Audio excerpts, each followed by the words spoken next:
Yo, what is up, everybody, and welcome back to Reacted. Tonight we are on Distortion Detective. This is part of the Project Moon Media conglomerate, alright? So we're talking Lobotomy Corporation, Library of Runa, Limbus Company, and then Leviathan, and then this one now, Distortion Detective. So I've done Lobotomy Corporation, Runa, Leviathan. I'm doing Limbus Company right now. I'm on like Kanto 5, and then now we're on this. Yippee. That's the catch up. I probably have like a playlist in the description, so peep that, or maybe I'll forget. Go to my playlists in my YouTube thing and you'll see it there. Point being, this is about to be a read through. All right. What that means is, as the title suggests, I'm gonna be reading a book, okay? And I'll read it out loud and I'll comment on it. So it's not an audiobook and it's not a review. It's a read through.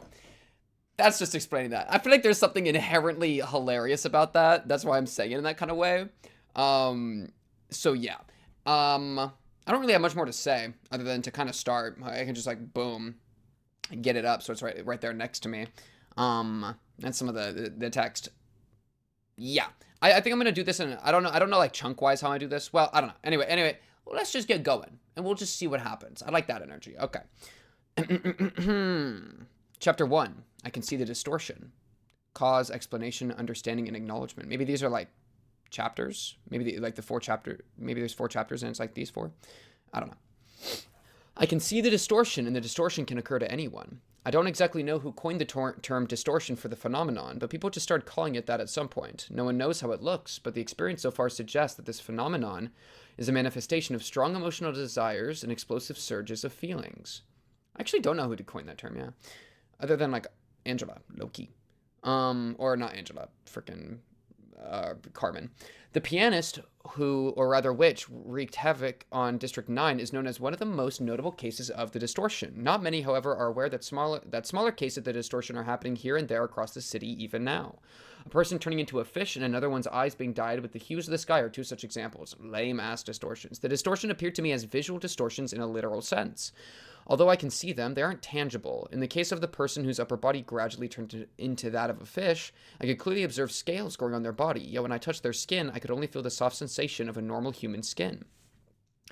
Hearing this much, one might think the distortion is merely an illusion. Well, that would mean I'm simply delusional and suffering from hallucinations. However, I've taken up this job because that is not the case.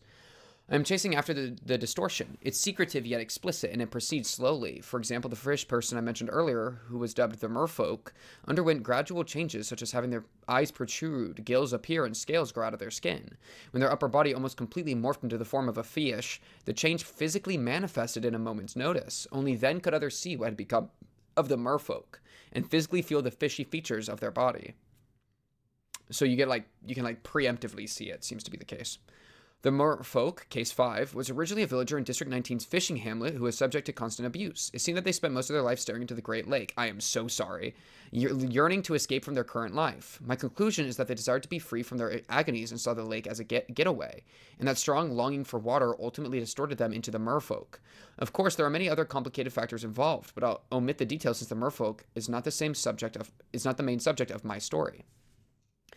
My work is to look out for cases of the distortion and prevent them. In fact, the progress of the distortion varies for each person. Ever since I gained this ability to see the omens of the distortion with my eyes, I cannot see a single person who is not distorted in one way or another. Ugh. Once again, I don't have a deeper understanding of the phenomenon or anything. I simply started seeing it one day and could notice it earlier than others. Since I can see the signs in advance, I do my best to warn people to take preventative measures before it manifests. That is my job. Oh, that's scary. That everybody is partially distorted, even if they haven't like manifested it, but she can still see it. That's really scary. I was hired by a firm that had lost several of its staff to the so-called Ascension incident and sought out the employees whose eyes were filled with the sky's colors. The firm advised them to wear sunglasses. Dude. The idea to give them sunglasses so that they couldn't keep the scenery of the sky in their eyes was so outlandish and made me chuckle. The sky no longer being blue for them didn't have much positive impact on their boring lives, but at least they didn't evaporate anymore. The people who used to look up at the sky started looking down instead. Perhaps they still wanted to get closer to the sky by going up to the rooftop, or maybe they were just one of the many who chose to jump to death. The city isn't too interested in what happens after a case has been solved. All they need to know is if the deaths were understandable or not. I'm not a charity worker, so don't bother looking to cases of the distortion I wasn't asked to investigate either. Fair. Case 13, balloon people. This case was rather explosive. I titled this case Balloon People because people's heads quite literally expanded like balloons until they went pop. This cold explosion would cover everything within a 10-meter radius with blood and blow to pieces everyone in its range as well. A company in O Corp's nest finally asked for my help after suffering 5 instances of those balloon people. After some investigation, I found out that all occurrences of the distortion had one thing in common. They all worked in the service industry. It's really weird that a group of people would distort in the same way. I thought distortion was like a deeply personal experience. So like for a bunch of people to distort in the same way shows that their environment is impacting them all in such a way that like that's like their main thing, you know? That's kind of insane that the environment's like that impactful to like people's like self or something. To interpret a distortion, you need to combine multiple pieces of evidence. This process consists of 4 steps: cause, explanation, understanding, and acknowledgement. First, investigate the possible cause of the distortion and construct a clear explanation that covers the causal relationship in a convincing manner. Then make the subject understand why they are going through the distortion and have them acknowledge that they could fully distort at this rate. If all these steps succeed, the case is closed. Wait. Cause, explanation, they understand, and they acknowledge that they could fully... Okay, sure. The distortion is considered solved if the subject regresses to a form that looks human enough to me. W benchmark. Those who became the balloon people used to work in emotionally intense fields such as delivery carriers, nurses, and call center clerks. Particularly, call center clerks had the largest average explosion radius of 16 meters. Some inquiries revealed that another company had subcontract all customer service calls to one call center. The clerk's job was to record the claims from clients and send those records to that company. The problem lay in this process. The call center clerks lacked any expertise in the subjects of those complaints, yet they had to endure heaps of insults from their clients, even though there was no use lashing out at them. The clerks were treated like emotional garbage cans, hearing all kinds of abusive language and even threats from clients. Okay, so like real life. Understood. Service workers are compelled to put on a smile and a cheery voice while being a punching bag for others, having no way to vent out their own distress. Such stress would naturally accumulate over time. This resulted in their heads inflating like balloons. All the while, they maintained a facade of serenity. They would end up exploding once their stress reached a breaking point. From that point... Okay, mirror. We have a woman. Okay, wait, I just read the last line. I am the Distortion Detective. All right, sorry, lock in. At that point, my work is simple. I made a list of clerks whose heads appeared inflated to me and sent that to the company. Those clerks then lost their jobs. The company didn't bother investing any time or effort into shrinking their heads. My work often ends before I can enter the stages of understanding and acknowledgement. Simply interpreting the distortion doesn't resolve the fundamental issue. Their stress is bound to explode in one way or another. However, such matters didn't concern my clients much. All they cared about was maintaining this abnormal status quo and evading responsibility for the distortion, not the cause behind it. I suppose the same can be said of me. I can't help but keep thinking that we are all missing something important. I believe I'll be chasing after the distortion for a while, as every single thing appears distorted to my eyes. Right now I am looking into a mirror. To my eyes, I'm the only one who doesn't appear distorted. In a world full of distorted people, could the one person who remains unchanged be the distorted one? As I look at all the distorted people, the distorted streets, and this distorted city, I come to think that maybe the whole world is distorted. I can't fathom what would happen once the distortion of this world continues and reaches a critical point. Until then, I'll stay ever vigilant for the distortion. I am the Distortion Detective. Chapter 2, Self-Contradiction. I think it's really strange to me that, like, the balloon people case, like, are you telling me, because we saw the distortion happen with, in like Leviathan and like and we had like that conversation with Carmen in the end of Runa, you know?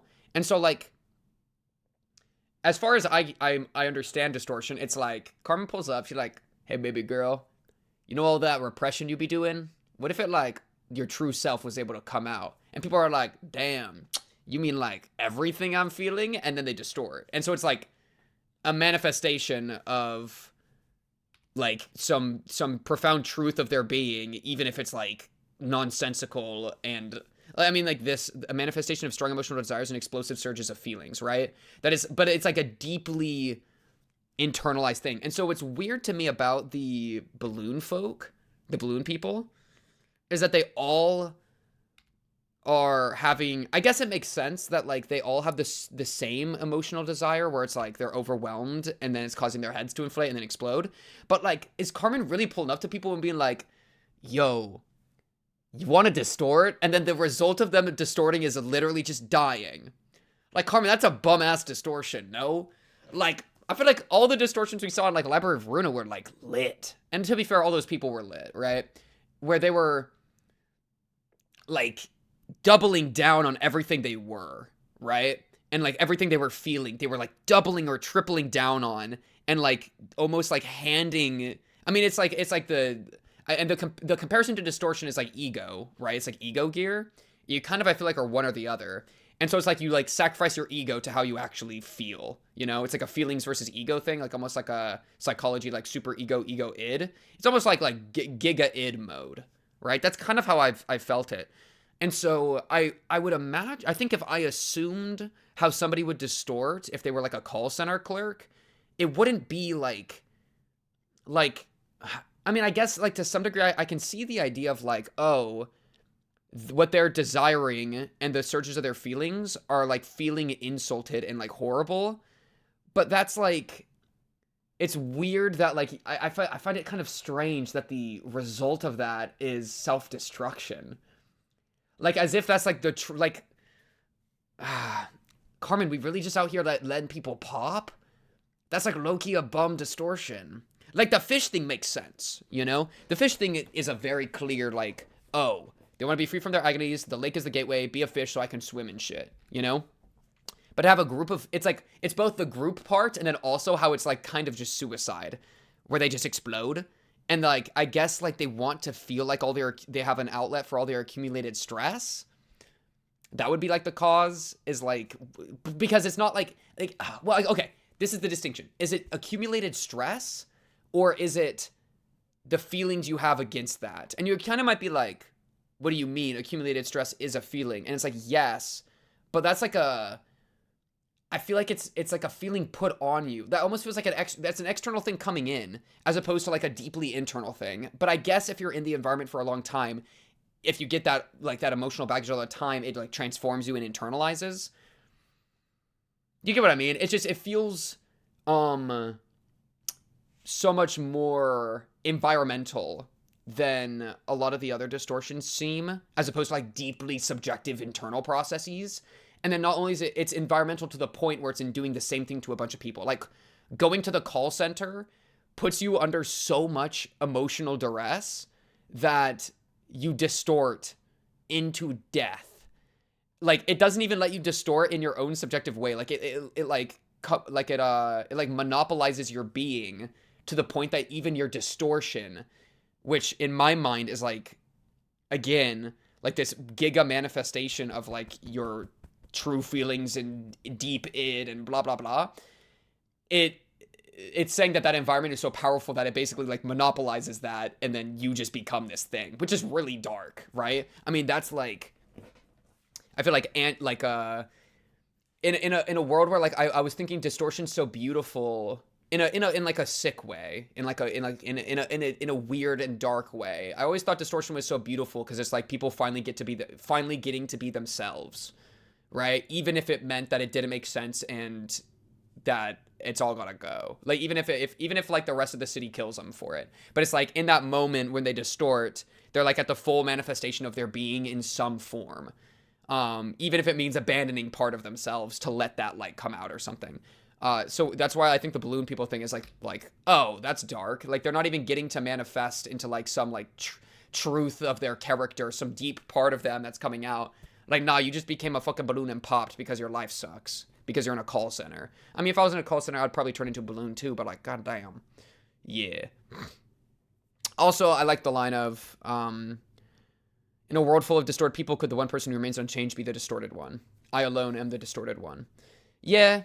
Yeah, you could be the only distorted one. It's like, is the world crazy or are you crazy, right? At some point, sometimes you're put in a position where you gotta choose you or the world. But it, like, and like some part of me is like, I always choose me. And then that's the part that would distort. And then there's the other part of me that's like, nah, if I think the entire world's crazy, then I'm clearly off my rocker. And that's the part of me that would manifest ego. Maybe that's part of the difference. Think about it. Chapter 2, Self-Contradiction, Moses and Ezra. Oh, geez. I'm gonna have to write names down. I already see the name Ezra. I'm just gonna write these both down now. Ezra, Moses. Okay. Okay. And I am just, oh my God, what if I wasn't recording? I am. Oh, thank goodness. I am probably just going to record this until I get tired because, like, reading is, like, hard on my throat. Especially when I don't really get breaks, you know? Like, reading, like, a VN, I get breaks naturally, but here I don't, so I, like, really kind of, But anyways, I'm gonna keep chopping. Chapter 2, Self-Contradiction, Moses and Ezra. Sorry, I just started biting at my finger. You idiot, I quietly murmured. Okay, wait. Voices? How much do I care? We'll try our best. You idiot, I quietly murmured, grinding my teeth. Ezra had done it again. I told her numerous times not to ask sensitive questions to the subjects of the distortion. Ezra then whispered to me, Detective, what do we do? Sorry, Chef. My niece isn't very streetwise yet, you see. Who the fuck is this? Oh, you lovely young sprout. What do you mean with detective? Are you seeing stuff again? Poor little thing. So you were just a couple of nut jobs. If you disrupt my business with bollocks again, I'm gonna call security, the master chef yelled. Although this restaurant was too small and shabby for such luxurious titles. That's how dude, that's the brutal part about reading. I don't know who's talking until they get to the end of after I've already said it. Yo, audiobook people low-key got it hard. Like, they have to figure out who they are before they read the message if they're trying to do any amount of, like, voicing. That sucks. Low-key. All right. Yes, I'll teach my little gal here to behave. I turned to Ezra. Are you insane? Did you really have to say out loud, wow, the food here is just as disgusting as the sanitation? Who taught you to cook? In a small restaurant that's not seeing too many guests? But it really did taste horrible. You think we're here to enjoy the food? You're supposed to carefully look around for clues. Just cram the food in your mouth before the chef finds us suspicious. This food has got to be the cause of the disappearance. I bet the revolting taste drove them crazy and made them wander off.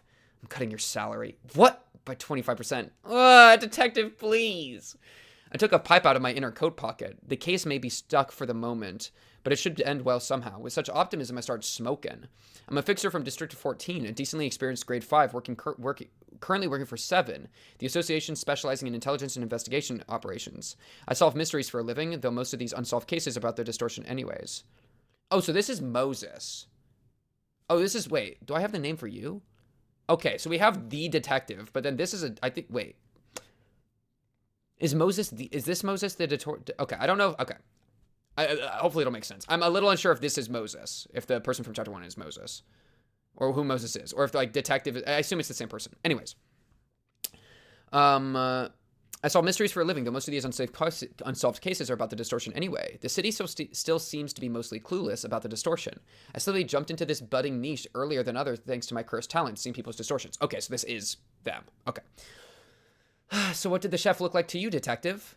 The lower half of their body was that of a snake, and hands were attached on its tail. It had about 7 tails, if I remember correctly. Ugh, what about their upper body? Was it human?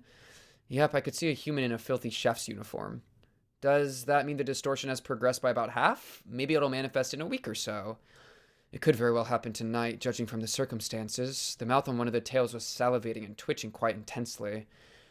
Anyway, we're dealing with a reptilian, right? Let's see, a stigma workshop product could work. You always pick expensive gadgets. The pattern of the distortion has been changing lately. The manifestations are getting faster. No, to be precise, the distortion has started to manifest even while people are unconscious. That's right, their bodies distort in their sleep. This seems to happen with the people who are half distorted from what I can see. A sloppy monster can only cause sloppy trouble. I assume it still requires the catalyst of Carmen, though, right? Or, like, having a catalyst, like, that moment of distortion. Like, it's not like you slowly transform. It's like an explosive transformation, as far as I can tell. I think she can see it early is the big difference. Oh, there's a picture soon. Yay, pictures! Yay, yippee! The Zwei Association gave my office a request. People have been disappearing at night inside a certain hotel in the area the association has been safeguarding. Recording was forbidden in the back streets of District 14, so there's no video footage available. The hotel only has 2 entrances, the main gate and the back door through the kitchen. None of the missing guests were seen leaving through the main gate. The hotel wasn't assaulted by a syndicate either, which was obvious considering that the Zwei were in charge of that area. Detective, maybe something's really up with the kitchen. Its chef was the most distorted person around, so it's plausible. The sun sets and night falls. We infiltrated the hotel restaurant. The fairy I spent a fortune on enters the keyhole and opens the door for us. Sometimes singularities feel much more like monsters than the half-baked creatures born from the distortion. Oh yeah, haven't we seen that before? I feel like I've seen that before. In Limbus. The fairy thing. Honestly, my notes are kind of disjointed. I probably have to go through and order my notes better. Get all the corporations in one spot, get all the colors in one spot, etc. Wow, are they having a party or something? What are they eating? Oh no. Yo! Oh wait, I thought this was like a little girl. My fault. Not like little, but like I thought Ezra, the way that Ezra was talking ooh-wah made me think that Ezra was small, but Ezra's fucking huge. I'm still gonna keep the same voice. I don't give a frick. Yo, I assume this is Moses. Moses is like 2 feet tall and Ezra's like 9 feet tall. Holy. Under a red light, skinless hunks of flesh were sitting around a table eating something. Big snacking. The only dish on the table was something that looked like a large leather sack. They each grab something from the sack and eat it. The putrid smell stings my nose. My mind falters for a moment. Turn around. Do not look at the thing they're eating. Don't breathe. This is driving me mad, detective, but it looks so cozy in there. It looks like a bedroll. You'll be eaten and turned to manure once you get in that bedroll. Ezra was completely entranced. I smacked her in the chest as quietly as I could. I gave Ezra a handkerchief so she could cover her nose. Dang, she's getting, like, pulled into it. Keep it tight. We're heading to the kitchen now. Leaving behind the feast, we crawled toward the kitchen. A long line of people waited in front of it. Those were the people reported to be missing. They enter the kitchen one by one, and then human-shaped flesh hunks walk out, each carrying a leather sack. They bring it to their table and eat from it. The food that bewitches people, huh? What could they be eating, detective? It's time to find out. Get ready, assistant. Ezra took a Stigma Workshop sword out of her bag. I pulled out my smoking pipe. The door leading to the kitchen is wide open. People lining up their sack pay no attention to us. They're simply mumbling to themselves. We proceed slowly. We're going in. I can hear the sound of kitchenware at work. The chef is busy cooking something, holding multiple cooking utensils with the hands that are on their tails. What could they be cooking? What are they feeding those people with? What they cooking, bruh? What's cooking in this kitchen, bruh? Detective, people are bowing to the chef to show their heads. The chef is splitting them open and taking something out. It doesn't look like a brain. They aren't extracting the brain itself. They're pulling something out of it. Could it be thoughts? How is that possible? That's what the distortion is all about. Unseeable things are materialized.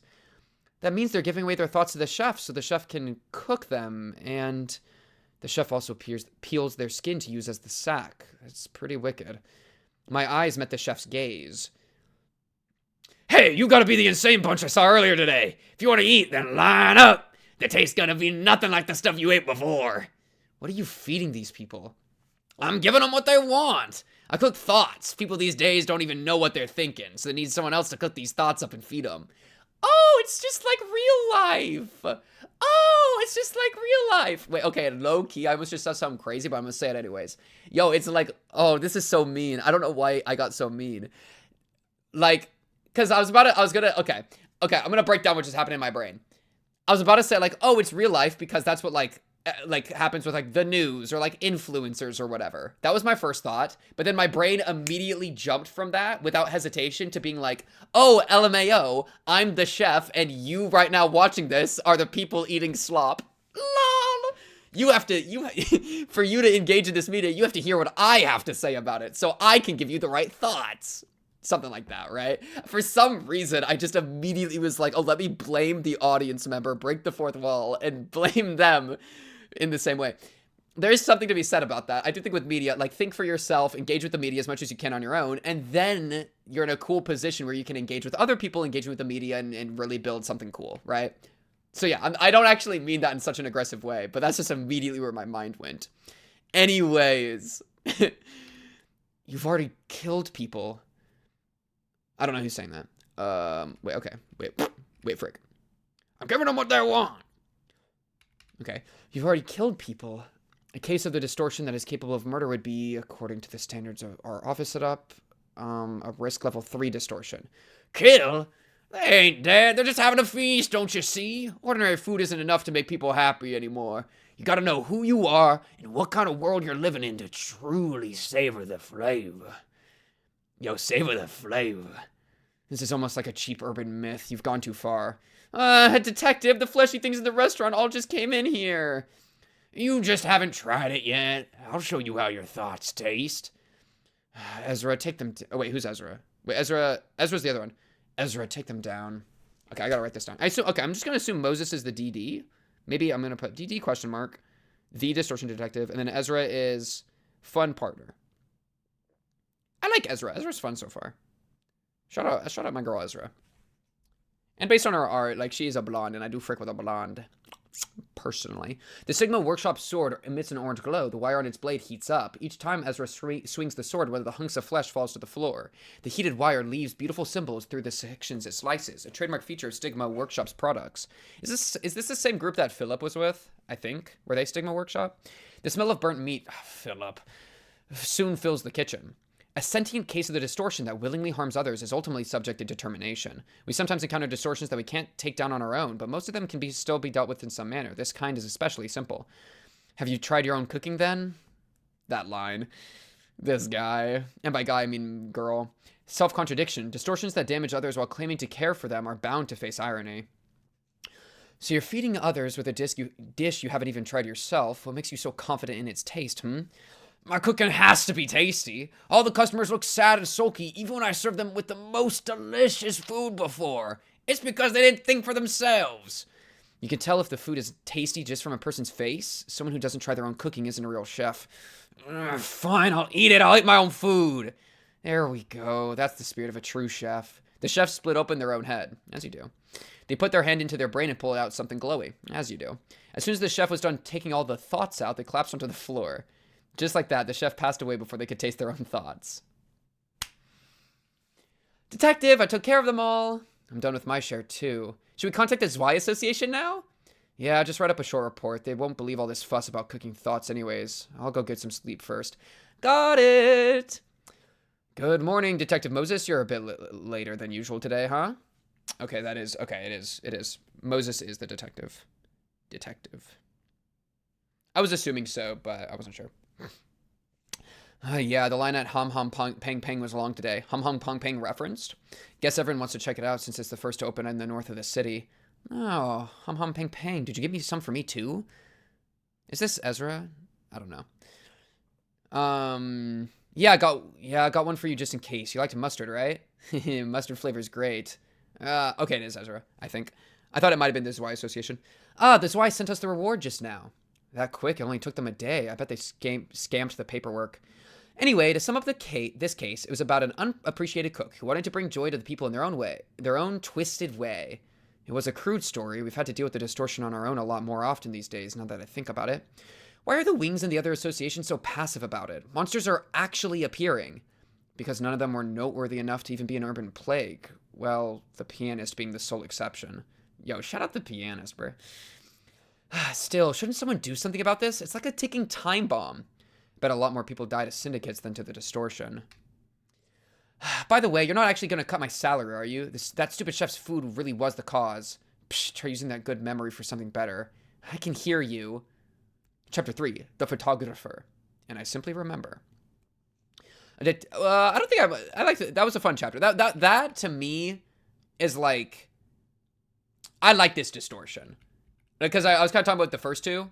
Or like the other cases. This is a good example of a distortion to me. And it's like having like a cool effect on other people that aren't distorted, right?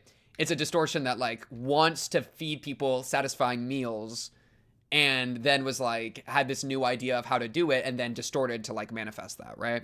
Though I don't know, they didn't fully manifest, right? Didn't we like cut it early? Because I don't think they turned into a snake. They were just like going there. I didn't get the impression they fully manifested. Right? They were just, it was the head chef and they were gonna distort, and they were gonna distort into a snake thing. But they didn't, I don't think they reached that point. I think they stayed human the entire time. Yeah. As far as like, I can tell. But who's to say? I'm kind of checking. I feel like I might have missed a line. I don't think I did. I mean, I read all of them, right? But they are saying the sentient case of the distortion. Like, she is calling it, Moses is calling it the distortion. So perhaps, like, it did manifest. But I kind of feel like at the, like, I don't know. She'd be seeing that shit early. She might be just calling it a distortion because it's, like, really close. Anyways, I don't think it's even that big of a deal. I do like the example, though. I think it's a good example of a distortion. Chapter 3, The Photographer. A detective office for unsolved cases, located in a 3-story building somewhere in the streets of District 14. It's a mystery how people manage to find their way to my humble office. There's rumors of a Tid alleyway. People who pass by it disappear. How do they disappear exactly? Ezra asked. Oh, Ezra. How do they disappear exactly? Ezra asked curiously. No one... Wait, is this... Fuck, this might be... See, okay. I'm gonna fuck up the voices so much. Alright, just lock in. No one knows who disappeared or how. All we know is that someone disappeared somehow. Then it's either a memory manipulator or a reality warper. Wait, fuck, I missed it again. Wait, Ezra...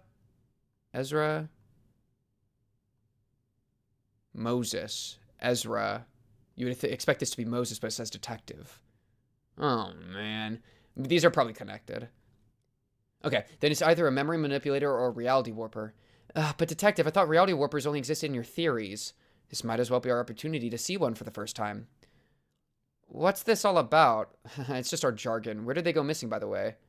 Oh, a client is mixed into this. I knew it. Ezra changed the topic before the client could ask further. Yeah, because this is the client, and then this is Ezra, and then this is the client, and then this is Ezra, and then... Oh, no. And then this is Moses. You get what I mean? Talk about it. All right. It's somewhere around the Plaza of Cherished Hopes. That's not too far from here. How did you know that people went missing? Used vehicles and objects were found abandoned in the street, like bicycles and cars. And most of all, the furniture in my attic was sorted as if someone had been living there until today. That means one of your family members has disappeared. Huh? But there's only 3 people in my family. I said memory because I think they lost the memory of the family already. There's only 3 people in my family, and they're all fine. Me, my husband, and my child. We'll see if we investigate it.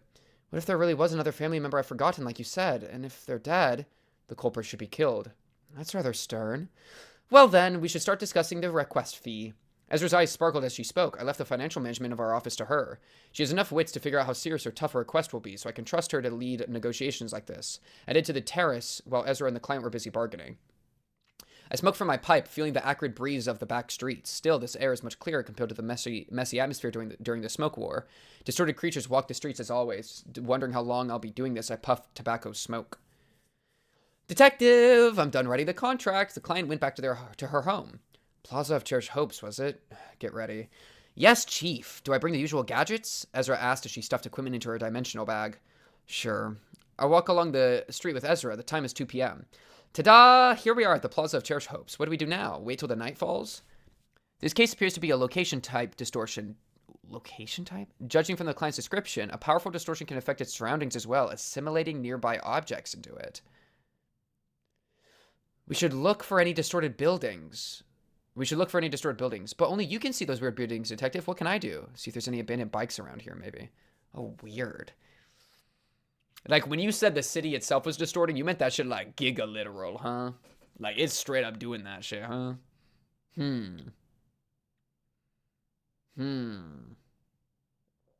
That's peculiar. That's computer. It makes me think like group consciousness type shit. Windows with eyes, apartments floating in the air, doors with teeth, rooms filled with water. There are a lot more distorted buildings than it seems. It would be quite a sight if they manifest all at once. Yo, bro, how does a building manifest distortion? Okay, this is gonna sound crazy, but like, can a building manifest ego? Like, no, there's no way. It doesn't have an ego. I think it's just the case that like people associated with the building, like a family home, distort, and then it influences the building because like they're so ingrained with it and like maybe like reality warping it a little bit. I feel like that makes sense, right? As opposed, so it's like a leaking effect. That'd be my guess. As opposed to a building distorts. That seems kind of like insane. Who knows though? Now, which building to investigate first? I don't have any specific criteria set in mind. Some deduction and intuition are all it usually takes to figure it out. This one is a case of the distortion that devours people whole. The victims are soon forgotten by others. Why were they attracted to that distortion? I need the profiles of the missing people, but if no one knows who disappeared, it'll be difficult to figure out their common traits. Ezra, look for a place around here that provides goods or services for free. What? For free? Does that kind of place even exist? Preferably a place where people who don't have jobs would go. And that is why it's easier to figure it out. The distortions of the city are actually rather simple to understand. Ah, there is. A place called Lumiere Soup Kitchen. Is it sponsored by anyone? Nope. It seems to be run by an individual. Lead me there. People who are destined to be forgotten in this city will naturally be attracted to free meals. Isn't this a photo studio? What? It looks like a worn-out tent, though. It's a distortion. Does that really look like a photo studio to you, Detective? An age studio. So this is the soup kitchen, right? Yep, the description says they give away free meals to children or the elderly who are too poor to afford anything else. Do we use the ferry to enter? Huh? Don't you know how expensive it is to recharge the ferry? This is just an ordinary tent camp. All we gotta do is walk in. I asked because I'm seeing a door sealed with a lock. I don't like how you talk back. I'll be cutting off your salary. What? I'm just kidding. Aren't you having too much fun with that? It shakes my heart even if it's a joke. Say, should we wait till night? We can interfere with the distortion that's manifested this much already. What are we waiting for then? Hold on, you shouldn't just barge into a closed-off section of someone's mind. Wait, what? Wait, what? We're walking into someone's mind? Wait, what? I walked up to the door and gently knocked on it. Soon enough, the door was unlocked. Let's get inside. What did you just do? The entrance opened up on its own. I simply showed courtesy. You told me not to use the ferry or anything, so all I could do was knock on the locked door. A photo studio set up inside the wooden building. The whole building exudes the smell of hardwood, and large frames fill up the walls. Wow, it's much bigger on the inside. Now I see why you said it looks like a photo studio, detective. I guess it's visible even to you now. Could those photos on the walls be the missing people? Perhaps. Each frame held a picture of corpses, various photographs of dead people. One common feature is they all died indoors. See, what's crazy to me about this is this gives me some, like, Limbus company feel, where we're, like, entering people's memories and, like, mind with the golden bow shit. This kind of feels like that, but, like, just Mrs. Moses is able to, like, oh, well, okay, wait, we have to be thinking Moses as in, like, the Bible Moses, right? Because, like, that's how the series works. It likes to do those, like, comparisons. Like, obviously, like, Dante and shit. I didn't even think about that until just now. Yeah, so Moses means, like, Moses, which means, like, my only knowledge of Moses comes from The Prince of Egypt, bruh, which is a great movie. Go watch The Prince of Egypt. Holy shit. Best freaking religious movie ever made, right? That deals with religious subject matter. Shit's awesome. Anyways, go watch that. So I, like, it's like lead the people to the promised land, energy, split the sea is like so that you can go to the promised land. And so Moses, I don't know Ezra, though I could look up Ezra. I don't think I will because I don't want to accidentally spoil myself. But yeah, so Moses, I think, I mean, the distortion is like the evil, like the plagues going on, right? To try to draw the comparison. And so Moses would be the one. Oh, but no, that wouldn't really make sense because Moses, like, God did the plagues, and then Moses was like, yeah, this shit's going crazy, bro, but, like, you low-key are going against God. Isn't that how the story goes? And so, yeah. But Moses in here doesn't really have a relationship with the distortions like that. But there is, like, some sort of cataclysm going on that Moses is, like, trying to curb, or at least to some degrees engaging against. I don't know if he's trying to curb the entire thing. Yeah, okay. Oh, W pictures? Yo, the way Moses be posed up. Look at all these badges. All the badges remind me of Gregor's ego. Where in Gregor's ego, he has his arm and he has all the Lobotomy Corp badges on it. These aren't Lobotomy Corp though. That's just what I think of. Yo, I love Ezra. Ezra's beautiful, bruh. This room is breathing. I can feel its respiration, its beat. No one knows how many people this room has devoured. A dying elderly person stands before me, a lonely old person whose breath is fainter than the room's, forgotten by others. This aged person has brought and taken in people. As the doddering one faded from everyone's memories, so too did the people they took in. Not a single person knows them. They were here, dying all alone. This is a place of memorial. A person whose head turned into a camera greeted us from behind. The four lenses on their head rotated in a disorderly manner, fixing their gaze onto me. Yikes! Surprised, Ezra fell on the floor. I remember each person in their photograph. I take pictures of them and frame them. Who are you? Okay, so they probably distorted because they were like, didn't want people to be forgotten or something. I'm a photographer. I believe I should be asking who you two are, in fact. This is Moses, the Distortion Detective, and I'm the talented sidekick, Ezra. She speaks with confidence, revealing our identity so shamelessly. We are fixers. We actually got a request about recent cases of disappearance. So they do realize that some people have gone missing. What's the point of it all, though? They were already treated like invisible people even before they disappeared. Did you lure them here with free meals to kill them? Ezra questions the person while looking at them with suspicion. No, I didn't. I'm simply remembering the people who are bound to be forgotten. Like Miss Agnes over there.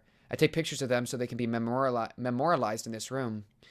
The old person standing before us must be Agnes. She's staring at the pictures hanging on the wall, letting out heavy breaths. There are so many people who die alone. I realized that as I worked, so I want to remember them. What work? Kidnapping people? No, not at all. My work was accompanied by an awful stench. When its neighbors report the smell, I go and retrieve the body. So you were a mortician who usually dealt with people that died lonely deaths? Yes, my work was to look for such bodies in the streets of District 14 and direct funerals for them, as part of the welfare plans of N-Corp's Nest. I've arranged funerals for 253 people, and not a single mourner showed up at all of them. Not a single mourner showed up at all 253 funerals? Oh, yeah, I'd probably distort too. I decided to take one last photograph of the dead before I retrieved their bodies, so that at least I could remember them. So you weren't running this soup kitchen thing from the beginning? I got fired, and Corpse Nest said they don't need a useless undertaker like me. Funerals are for the living, after all. I'd meet the same fate, since I don't have anyone to remember me. For a life to be meaningful, the memories have to be passed on somehow. So we've decided to remember each other, remember that we existed and lived in this city. You are distorted. What you've been doing is kidnapping people coming to your tent for free meals, nothing more. You aren't one to decide whether they'll die alone or not. But it's obvious. It's so apparent that they'll all die in their own rooms, abandoned and forgotten by all. We'll remember each other, and we'll be forgotten in peace. We have the right to not be neglected by everyone so ruthlessly. And rob the people who still do remember them of their memories? You just kidnapped people who are in the same shoes as you, because you yourself were afraid of being forgotten. You took away their chances to be remembered. The lenses on their head started rotating all of a sudden. I dodged the set as soon as I heard the sound of something starting to run. Snap. I fell on my knees and faltered on the floor. My whole body feels numb and sharp pain strikes my head. Detective! Step away from the lens. Don't let it take a full picture of you. The sound of the lens rotating and the film being reloaded can be heard. When it takes a photo of someone, it draws out something from that person. I feel a acute twinge all over my body as if numerous spikes were stabbing me. I remember a few that inflicted this kind of pain. Ezra, I'm putting up a smoke screen. Yes, Chief. I took out the smoke pipe from my coat and blew it out as hard as possible. Holy shit, it's a smoke build. Yo, low-key, smoke was the best part of Library of Ruina. That shit was so good. Best status condition. Easily the best status condition, bro. Because it's an ultimate support status condition, bro. I love smoke. Shout out to the smoke builds. Always throw one of them into every team. I took out the smoke pipe from my coat and blew it out as hard as possible. Psh, the smoke covers the whole room. Oi, snap. Oi, snap. Oi, snap. The camera flash goes off in random directions with each snap. Detective, what are we going to do now? Huff, the type that shouldn't be allowed to see. I mustn't let it contain us in its sight. What's in your bag today? The usual. Stigma Workshop sword, Alice Workshop gloves, Corey gloves, Nestor hammer, and throw the Corey gloves at me. Got it. Only Ezra can see me through this big, thick smoke. A pair of sky blue gloves flew across the room and I snatched them right away. Put on the gloves and slammed the wall with my hand. The wall begins to freeze over. Snap, snap. I took a deep breath and threw my pipe. The smoke that had filled the room is sucked back into the pipe. A shiny wall of ice reveals itself. Snap! The lens flashed, taking a picture of its own reflection on the icy wall. GG! Crack! The photographer fell down, cracks showing up on its heads and lenses. You made others be this is probably Moses. You made others be forgotten because you didn't want to sink into oblivion alone. This is interesting. This is the second time that a distortion has been... This guy's clearly fully distorted, so probably the last guy distorted too, honestly. What's interesting about this is both distortions have been beaten by using themselves against themselves, right? Like cooking your own meal and thus hitting yourself and taking your own memories out, and then now taking a picture of yourself. So that almost lends to say that distortions are inherently like self-destructive. You know, that like, yeah, basically just that distorting is self-destructive in these ways. That like these distortions at least, you know? And I think that's not far off from like my thematic more reading of distorting being like the id and the ego shit. Because like if you only ever satisfy your id and you never actually think at all, like if you don't use your actual thought, if you're fully like a desirous emotional being, you're probably going to get yourself killed, you know, especially in the modern world. Like that's not how we work. Like it's just, you're cooked. So it kind of works with that. Perhaps maybe I was the one who had completely lost their chance to be remembered after all. How many people have you locked in here? 57. Can you recover them? Yes, I can. Then your life is spared at least. Bring them back now. But who will be there to remember me now? We will. Thank you. The photographer's head returned to normal. Only a single eye retaining the shape of a lens. The studio regressed to a tent, now full of people. The distortion was solved. Oh, wow. Wow, we just undid it. Just like in, with the chicken guy. So that's cool. I wonder if, like, so this guy definitely had distorted, and then we, like, entered the distortion space and then undid it. Low-key, this just puts the sinners in Limbus Company on Fraud Watch even more. The Distortion Detective's out here doing the same shit, bruh. And Moses ain't even reviving from the dead. Yo, the sinners suck, bro. Frick! Oh, I want them to be so cool, but they're on Fraud Watch. I still love them. I still love them. We found your missing family member. He's the one, right? Our client doesn't look too happy. Oh, yeah, my father's back. No wonder I forgot. Well, then, shall we transact the remainder? Ezra counted the money with a smile, while the client and her father headed back looking depressed. No one would welcome the outcome of this request. They'd have much preferred to just forget about the people who eventually made it back. They'd murmured to themselves about how they wished those people to disappear forever. I heard later that 58 people's worth of smoke quietly billowed out of the crematoriums in the back streets of N-Corp's nest one day. And I simply remember. That's... 58 people's worth of smoke quietly billowed out of the crematoriums and back streets. Wait. Oh my god, that's depressing. That's the 57 people that got recovered, and then the cameraman. So all 58 of them just died without no one remembering them, hence just being cremated in the back streets, you know? So they all just died. Nobody remembered them. They all got cremated. Nobody gave a frick. And only Moses remembers. Like, Moses is the only one that carries the burden of remembering who they were. That's, like, the impression I get from that.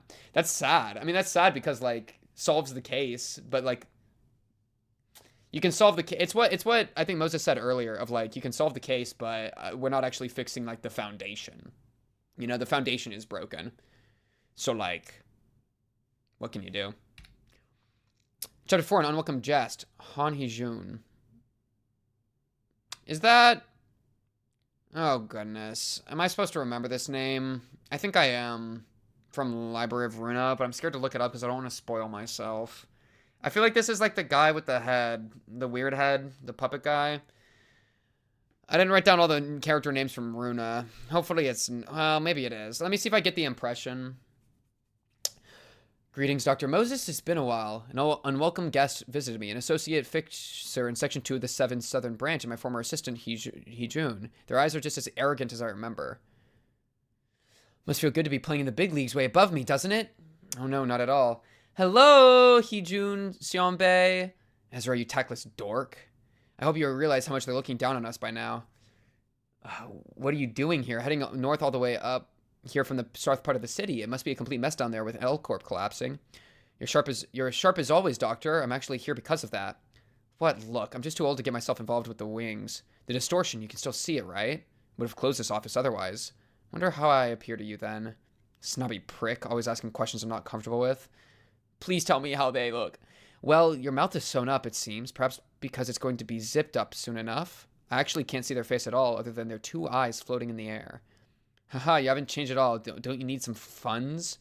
Do I look like I'm in a financial crisis? Then why else would you be doing work as silly as the Distortion Detective? Two eyes floating in the air? Okay, maybe this is just some random other person then. I'm writing their name down. And they are... okay, Moses... former assistant. So yeah, they're probably just a new character. That's part of the thing with like a bunch of Korean names. I don't have like good memory for them because especially because I like they're not names I'm used to, so it's hard to remember them. Oh, whoa. I wish I was him right now. Holy peak. I see. It's because you still can't forget about what you did back then. You still regret that, don't you? That's enough. Shut up, Hee-joon Seonbae. Ezra grabbed Hee-joon by the collar. Joan? I don't know. The uncanny smile in their eyes still wouldn't go away. Let them speak on. Ezra and I were the only ones to survive your rampage that day. You are essentially responsible for our lives, Doctor. What do you want me to do? Bite my tongue and die? I can't have you die on us so easily. No, you still owe us so much debt. Get to the point. Why did you come all the way from the south? I want you to head down there for a while. The southern branch is dealing with troubling incidents that are expected to be cases of the distortion. We need your ability, Doctor. And please stop with your shabby attempts to solve your cases. What we want is the distortion manifesting in its whole. Don't try to restore them. Just leave them be until they fully distort. What? Is the 7 into human experiments now? Suppose you could put it that way. Oh, 7. Oh, God. Wait, this shit's getting complicated. I gotta look at my notes. Wait, the 7's that one thing, yeah? Oh, no. It's just getting out of control. There's so many groups in this city, and they all are scary and evil. 7's that thing I've been hearing about. Who's part of the 7? Yo, my notes are such a mess. I like that my notes for Ryoshu are literally just me trying... Ryoshu. It's literally just me trying to figure out how to pronounce it. Oh my goodness. That's so awesome. Oh, F-Corp. Fairies that can unlock concepts or physical things. Hey, there's the fairy thing. Yeah. Okay, anyways. Okay, so they want him to distort. That's crazy. I suppose you could put it that way. I've reserved 2 warp tickets departing from N-Corp's nest in 2 months. So take the train and visit our associate office once that time comes. Oh no, don't take the warp train. Is it a request directly assigned from the Sevens Association? Yes, it's an urban nightmare class. You're free to deny it, of course. You don't care too much about belonging to associations after all, but you might be able to meet a certain person at the end of this request. Leave the tickets here and sod off. I look forward to seeing you, Doctor. Hee-joon left, once again smirking with her eyes. Ezra, throw some salt out the door or something. We don't have any salt in the office, though. Should I go buy some? You know what? I gotta buy some. I knew this day would come. I don't have Library... Dude, if I had Library of Runa installed, I would open it up and double check right now. Especially because bro just brought up the warp tickets. And the 7. I'll check after. I'm done reading. For the reading session I'm doing. I knew this day would come. The office feels like a devastated war zone after that snob swept by. I keep smoking until the evening, fighting the memories of my past. Ezra, bring me a map of the city. Yes, Chief. But we don't have an officially printed map here. One sec, please. I'll try drawing one up. Yo, bro. You did not just draw that shit, bro. What? Yo, like, what are we doing, Ezra? She's passionate in weird areas, and that's what makes her fit to be my assistant. Here, it's done. I made it using Picture Store. You call this a map? Well, it works. Yo, baby girl, what the fuck is this? We live in District 14, which belongs to N-Corp's nest. Taking a warp train is the only feasible way to get into District 11 and K-Corp's nest. I frankly want nothing to do with the white tie fixers in the south, but at the end of the day, I have no choice but to go. All because I committed an irreversible misdeed. 2 months later, huh? If Hee-joon's Bay said this is related to L-Corp, then why aren't we going straight to District 12 where L-Corp used to be? I heard L-Corp's nest had already fallen to absolute anarchy. They probably called us to stay in a safe place that's relatively close to it. The warp platform in L-Corp's nest likely stopped operating anyways. Detective, are you really going to stop solving distortions once we get there? Are we just going to kill them? It's not up to me to decide. It'll depend on the severity of the distortion. But what if we ran into a distortion that could be reversed if we tried? We can think about that later. There's still time, so let's do our work as usual for now. Got it. I'll fetch our next request. Chapter 5. Mock exam. The exam has begun. It's been a while since Han Hee-joon stirred up a storm in my head. There's no point in being ambivalent about going there. I know I have no other option. What am I agonizing for then? Detective, this request is about a high school. A high school? It's Ezra. Ezra spoke in a cheery tone as usual. A school? Was it requested by its faculty or the principal? Neither. The student here is our client. Hello, my name is Meryl. The girl shyly standing behind Ezra introduced herself. Yeah, what's up, Meryl? Meryl. Schoolgirl. I wonder if like Meryl and like Han June. Oh my goodness. It doesn't help that with my notes that autocorrect fucks me up all the time. I hate autocorrect. How do you spell this guy's name? Yeah, it literally misspelled it for me. And like later I would think it's a different person, you know? Oh my god. And not join June. Okay, schoolgirl. W. All right. W schoolgirl. Wait, what? One of her legs is composed of numbers. Oh, distortion-wise. What's your school? I'm not sure if a student from the backstreets even has enough money to make a request to our office. Detective, actually, she's a client. I mean, a student from a private high school inside N-Corp's nest. A student from a private school in the nest? The allowance these kids regularly get from their parents should be more than enough to pay us. I'm willing to play with those rich kids in their little detective games as long as the request fee is paid. So what problem does our young client want us to solve? Actually, something strange is it's her, the girl. Actually, something strange is happening in our school. An important exam is ahead of us, and everyone's on edge preparing for college admissions. High school students in the nest should aim for universities in the nest as a matter of course. The College Scholastic Ability Test, CSAT, held in most nests every year. This one exam determines a myriad of things. Getting low scores and going to a college in the backstreets won't do you any good. Entering any college in the nest is pretty much the baseline requirement for joining a wing. So the strange events happening in the school must be disturbing your studies, and you want us to resolve it, right? It's not just about my grades. My friends got weird. The whole school is weird. The students and the teachers, too. We need you to let us know what kind of strange occurrences are taking place before we can be of any help. They won't go back home at all. The classes won't end. All of the students? Yes, all of them. What about you? Only I could escape. I was in a classroom when I came to my senses. It was past midnight. A teacher was watching us from the front of the class, and all my friends were absorbed in study, solving problems in workbooks. I mean, this isn't a distortion. This is just like normal education in Eastern Asia, yeah? Get it? Because they study really hard there?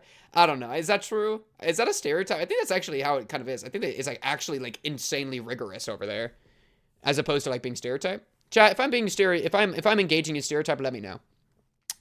Aren't parents worried about their children not coming back home? Ezra asked, confused by the apparent strangeness. It's the Suning CSAT soon enough. Our school's average scores for the mock tests made the top 10 in our nest. The parents must have been okay with however the school treated their kids as long as their grades were improving. How long has this anomaly been going on? The last thing I remember before I lost myself was 2 months ago. It was the day when the school announced they were making a scholarship class. They said students with the highest grades would be selected. Oh goodness, this stuff at the bottom looks crazy. A distortion that has lasted for 2 months? Oh, and this is weird again. This is like a distortion, like a group distortion again, like the balloon one. This sounds like a group of, like, everyone's distorting and falling into like a fugue state of studying. Which is so weird because it's not about like individual subjective like flourishing and like, you know, it's like you can distort as a group and like kind of like fall into like a group emotional thing. That's so weird. Like a group fervor, you know? We should go there and see what's going on ourselves. Ezra, we're heading into the nest. Yes, Chief. I'll get the fixer license and the association certificate. I don't really feel like staying in N-Corp's nest any longer than necessary. A place full of buildings painted in pure white. I'd end up going crazy in no time if I lived there. The squarish 5-story school building is also in white, though the white gate is a white schoolyard. The school is dead silent. Then something foreign catches my eye, a red number floating on the rooftop of the school. 5. Meryl, what is that number on the top of the school building? That shows how many days are left until this year's final mock exam. It's painted in a menacing blood red. But detective, the number's white, just like the rest of the school, though. It's a distortion. Red liquid drips from the number sign. Are there any procedures for us outsiders to take before entering? There are, but I don't think anyone cares right now. When we enter the school building, a noise can be heard. Scratch. The noise grows louder, more frequent. Scritchy, scratchy, scritchy, scribble, scratch. Oh, wait. I have a pencil right here. Do I have a paper? No. Wait, bring the. Can you hear this? That's what they're hearing. Scribble, scribble, scratch. Holy. Or wait, what if I just put it on the mic? Okay, brace yourself for this ASMR experience. How was that? Immersive? It hurts my head. What is this grating noise? It's the sound of students in each class solving problems on worksheets. They press the pencils against paper so hard when they write. I looked through the windows of a class designated 1-7. 40 students had their heads fixed inches above their desks, only their hands moving briskly. What do those students look like to you, detective? Amalgamations of numbers in school uniforms. Yeesh, that means the distortion has progressed by a lot, right? They're pretty much distorted already. What do you mean by distorted? That means the strange events you described are happening in real life. Something showed up from the end of the corridor. It was a moving wall, big enough to blockade the corridor completely. Warning, warning, students who do not study will face disciplinary action. Detective, it's a distortion. I can see it too. A formula is written on the wall, a distortion made of math problems. This world is never short of oddities, isn't it? This one seems to be a calculus problem. So, this isn't a person, right? Yeah, I'm a distortant to math. Are you telling me this is like group? Yeah, it's got to be like a group thing. Like, the group is so into like the studying and shit that they're like creating like separate distortions, like separate entities, as opposed to distorting and be like having the distortion be like a person that distorted. This feels like an entity made by distorting people, I think. Or it could be a teacher that distorted into math. Ezra, can you solve that problem for us? No. Why did I even bother asking? Accounting is the only kind of calculation she's good at. How about you, Meryl? Well, I'm more of a humanities major. Ugh. Behind us is a dead end. We have to break through anyhow. All we have to do is solve that math problem on the wall, but no one's up for it. Guess it's up to me now. I took out my ballpoint pen and wrote down an answer on the approaching wall. Wrong answer. You will attend supplementary lessons now. Knew it. The wall pressed up against us, so this is how it ends. I should get someone smarter to be my assistant next time. We're freaking dead. My consciousness fades. When I woke up, I found myself sitting at a desk in a classroom, wearing the school's uniform. Students around me are still busy solving problems on the worksheets. How much time has passed? A red number 30 floats at the center of the class. The last one I saw read 5. Does that mean we travel back to the past? What? Could this be the case of a distortion that can reverse the flow of time? A sudden burst of force pressed my head from behind. My face was slammed right into the desk. Solve the problems. An oppressive voice ordered me. I skimmed through the worksheet on my desk. 17. Blending 3 humans in a mixer generates 10 units of energy. Given these conditions, what is the optimal solution to dismember 2 humans to generate 15 units of energy? Okay, so 3 makes 10. Wait, what? What is the optimal solution to dismember 2 humans to generate 15 units of energy? Well, putting 3 in a mixer makes 10. How would dismembering 2 ever make 15? Unless we are to say that the use of the mixer is an inefficient means of gaining the energy, and that a separate form of dismembering would generate more. You know what's funny? Didn't I do a tier list in the Discord of people in the Discord of how I would prepare them as food? Didn't I do that once? And I was like, oh, I'd put this Discord member in a stew. Oh, I'd put this Discord member on the grill. Oh, this one I'd eat raw as sushi, etc. I'll steam this one. Didn't I do that for like people? That's like low-key the same thing, no? 23. Chilsu wants to be an artist. The wing Chilsu has to go to does not need any artist. Given these conditions, how many dreams should Chilsu kill? And it's like, why are we distorting to do weird, like, spooky shit like this? I thought they would actually be doing math. Am I crazy for that? I thought they would actually be doing equations. How many dreams? You should kill all your dreams. Well, that one I actually think makes sense. That one I think actually makes sense. Because it's like, that's probably one of the kids feeling like that they have to kill their dreams in order to, like, attend college. And they have to kill their dream, like, you know? And then it's manifesting as a question. 45. There's a cube, pink cubed, composed of minuscule humans. The cube factory must meet a certain quota each day. An eyeball can be squeezed for a hexagon. When O is the outer center of the left eye, how many right eyes are needed to make a cube with side lengths that are 4 meters long? A distorted school giving out distorted problems. They must constantly print out meaningless problems that'll be solved without any significance. Boo-hoo, detective, I have no idea what any of these problems say. Ezra's seat was right next to mine. She's looking at me, her face on the verge of tears. I barely lift my head and look at the number again. 17? So that was in minutes, not days. Let's wait. Oh, it's probably just until the next exam, right? Let's wait until the exam starts. Just write down random things on the worksheet for now. Got it. A voice could be heard again. You have 10 minutes until the mock exam starts. You must strive to solve as many problems as possible. This is all for the sake of your future. The problems you solve now will be your weapons later in life. The number reached 0. Ding dong, ding dong. Commencing the mock exam. With that announcement, the school crumbled. All that remained were the students on a white plane. What the fuck? Then a tall staircase rose from the middle of the field. A trophy was placed on top of it. We gotta climb. Okay, all the students have to climb over each other to reach it, right? The exam had begun. Detective, is this a distortion too? I can't believe this. It seems it's time to update my information on the distortion phenomenon. Keep it together, detective. We gotta run for now. It appears that a massive world on its own can be created when the interests and desires of a large group of people coincide. This is my first time seeing a distortion occur at this scale. Yeah, the balloon thing's kind of similar, but this is on a different level. That's crazy. But, like, I guess they all, like, with the emotion that is, like, they're tapping into is the desire to, like, succeed in the tests and, like, prepare.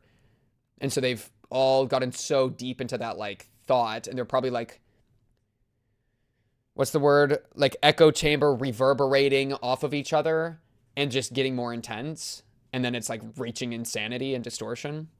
Mass distortion. This entire school is distorted. No, it's not the school building itself. Every student in it is distorted.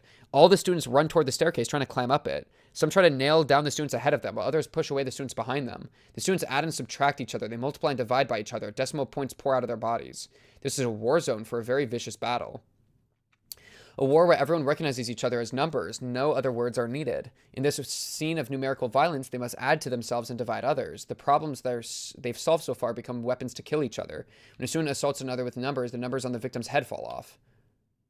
That's cool. Yo, they straight box him. The number students don't attack us. Perhaps the lowly numbers sitting at the bottom of the staircase like us aren't worth their attention. Hey, fixers, I'm up here. It's Meryl. Her distortion progressed much more in the short span of time we were separated from her. She was already halfway to the top of the stairs. Meryl, you should come back down here, Ezra yelled. Oh, it's Ezra. Meryl, there's no reason to climb those stairs. This is a war, a gamble, fighting against each other with knowledge and grades on the line. If you don't climb the stairs, you'll be safe from it. No, I'll stay here. We all agreed on this to decide who gets to advance to the scholarship class, Meryl replied, killing other students. Yo, W, Meryl. You're taking part in this massacre? I'm already halfway there, though. I can go farther. A 7 struck Meryl's head out of nowhere. The numbers in Meryl's head scattered about as she fell to the floor. Thud, thud, thud. I can hear the sounds of numerous students hitting the floor, the noises of students killing each other. Ezra had turned away from the sight, looking at the floor. I silently continued to watch the staircase. A student with a giant number for a head reached the top of the stairs at last. Yo, Meryl's dead. The exam is over. Staircase and grades will be redistributed to students.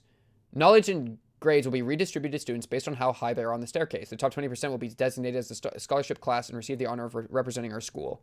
With a flash, the school returned to normal. The students were all in their seats as if nothing had happened. I can see Meryl among them. Oh. Meryl, are you all right? Ezra ran toward Meryl to check on her. Meryl gave us a blank stare, muttering meaningless words. She had everything taken from her. This is absurd. It was a consequence of Meryl's own choice. There's no need for you to feel guilty about it. But let's just head back. We couldn't solve this distortion. We can't expect to solve every problem in the world. I took out my pipe from its inner coat pocket. Why are distorted people also irrational? They're all too extreme. Because people are irrational. Alright? And distorted people are just themselves in an insane form. They distort because their minds are driven into a corner. That impatience leads to leaps in their logic. 40% of this school's graduates are said to be living in seclusion, having failed to enter any college. However, the scholarship class demonstrated an unprecedented amount of successful admissions to prestigious universities, bringing the school fame and many more inquiries for entrance. Wow. The students who have successfully climbed up the stairs, killing each other, will grow into the feathers of the wings. Fluttering those wings, the city soars. Yo, no wonder they fuck with distortion. No wonder, like, the 7 were like, yeah, I'm down with some distortion. Like, they're literally talking about how, like, this shit kind of lit. You know what I mean? Let's see. How long is chapter 6? Okay. I think I'll do chapter 6 as well. I'm probably going to take a break after chapter 6. Chapter 6, Smoking Pipe. I let out a crimson red breath. Is distortion good or bad? It's probably a case-by-case basis. I probably can't say distortion's always good or bad. Just like I can't say manifesting ego is always good or bad. Right? It's just the self. But, like, distortion seems to be, like, a illogical version of it. But, like, I don't know. That's not bad. I mean, it almost, like, I feel like distortion, in a sense, like, since it engages in the irrational so much, it almost exists outside the realm of good and bad. Like, morality. Like, it's kind of hard to have morality when, like, you're dealing with someone illogical, irrational. Like, they can't engage in morality because that as a logical system doesn't make sense to them. You could still prescribe morality onto them. You could be like, you're doing bad. But, like, they are so lost in their sauce that it almost, like, it's like almost like an insanity plea, right? Where it's like they're kind of so deep in their shit that I don't even know if I can, like, apply it, right? We have 1 month until we leave for District 11. I've accepted taking Han Hee-joon's offer to be an effective truth at this point, and I imagine it will be a long trip. We might never come back, even. We're shopping at the Workshop Boulevard today. That means we also get to eat outside, right? Oh, we're not going there for leisure. I know. Our purpose of visit is to request the workshops for the equipment and gadgets we need in our office. Ezra spoke with excitement. This could be our very last chance to shop. I know that, too. We gotta leave in a month. You can stay here if you want to. I just can't let you eat all the treats down here by yourself, though. I don't know which is which, but... The workshops in the Boulevard treat various necessaries? What? Necessaries and supplies, as well as equipment for fixers. Therefore, it's important to pick the right workshops according to your needs. Of course, workshops try to advertise themselves as well. Some become known through word of mouth. Despite how complicated it can be to navigate the products at a workshop, I don't expend any effort toward looking for adequate workshop goods myself. My assistant Ezra here is a maniac for workshop products. She seems to have a peculiar tendency to prefer more expensive workshops. She does a lot of research on various gears and gadgets, and the ones she purchases end up being quite reliable. She's pretty much stuffed her personal collection of gadgets in the dimensional bag by now. Detective, the workshops I frequent are all sold out or out of request slots. I wonder what's up. I don't know. Maybe the fingers are out wreaking havoc on some place we haven't seen. So have you failed to get any of the equipment we wanted? Yupper. Yummers. I have. We're not going to get the gadgets in time if I request them any later, Ezra mumbled. I walk the streets believing the things will work out anyhow. Detective, behind us! Yes, a bunch of nuisances are after us. Could they be from a syndicate? Maybe an office of fixers or perhaps a wing? Whichever they may belong to, they're all essentially the same. They want to extract information from me. Yeah, I mean, if I'm the wing, or like, if I'm like a big deal in the city, a wing, like low-key kidnapping her is like a play. Because she's like a freaking magnifying glass, you know? Well, to have a friendly chat with the fellows following us into the streets like this, we need to go deeper into the alleys. We slowly walk through the complex alleyways, intertwined like a maze. Steel doors are lined up on the walls, guiding residences that don't appear to be well maintained. The time is noon. The noise of pedestrians fades away, while the footsteps of our pursuers become louder. We've arrived at a dead end, an empty lot. This is our favorite spot for conversations. An obscure corner in the streets with no witnesses, and even if a witness were to exist, they wouldn't be able to go anywhere from here. Now, what could you be worrying about, friend, so much as to follow us all the way out here? I took out my pipe from its inner coat pocket and held it between my lips. That's a lot of people. I'm seeing about 30 of them. They're all wearing green suits. The distortion doesn't seem too bad. All of them are holding weapons like bats and knives. One in a green fedora walks up to us and starts speaking. Are you Moses, the fixer from Cookie Street? Yes, I am, I answered with a smile. Cookie Street. We'd like to purchase that long-smoking pipe you're carrying. This was unexpected. Someone already has intel on my pipe. For how much? Ezra asked with sparkling passion in her eyes. 100 million on. Nah, this thing's worth at least 500 million. There's no way we're negotiating for a price that low, right, detective? Ezra said in a rather disappointed tone. Not even 500 million on could buy it. This is essentially part of me, you see. Another fathom to the idea of selling it to anyone. Who told you about this pipe, by the way? I wonder if this is ego gear. That'd be cool. Maybe not, though. Maybe it's just a pipe. That's unfortunate. We were looking forward to a graceful trade. The one in the fedora walked forward and blended into the group. Ezra, can you handle them all on your own? Yes, Chief, Ezra yelled as she put her dimensional bag on the ground. Street combat load out. In response to Ezra's command, the Nestor hammer flew into her hand as she got equipped with Allah's workshop gloves. The group of 30 people start charging at us all at once. Ezra blocks off the cramped passage to the empty lot by herself as she takes on the gang one by one. Allah's workshop gloves can accelerate the movement of her hands by 5 times the velocity. Activating the gloves, she swings her Nestor hammer, a small one-handed hammer suited for combat in confined spaces such as the alleyway we're in right now. The hammer is capable of delivering impact to a large area of the object its head comes into contact with. When the Nestor hammer hits one hoodlum in green with such accelerated force, it punches a wide hole through his chest. She violently swings her other hand to crush the jaw of another ruffian rushing at her. She breaks the bones and smashes the flesh of one mobster at a time, but not even her superior physique could impede all of them from getting through the passage. Most of all, Ezra is not being serious in the first place. Yo, she uppercutted this guy with the hammer so hard that his head is flying off into the sunset. Yo, this girl's a beast. I love this girl. Please take care of the ones I missed, detective.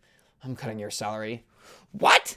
I let out a crimson red breath. The smoking pipe emitted a scarlet glow before assuming the shape of a sword. Of course you can smoke a sword.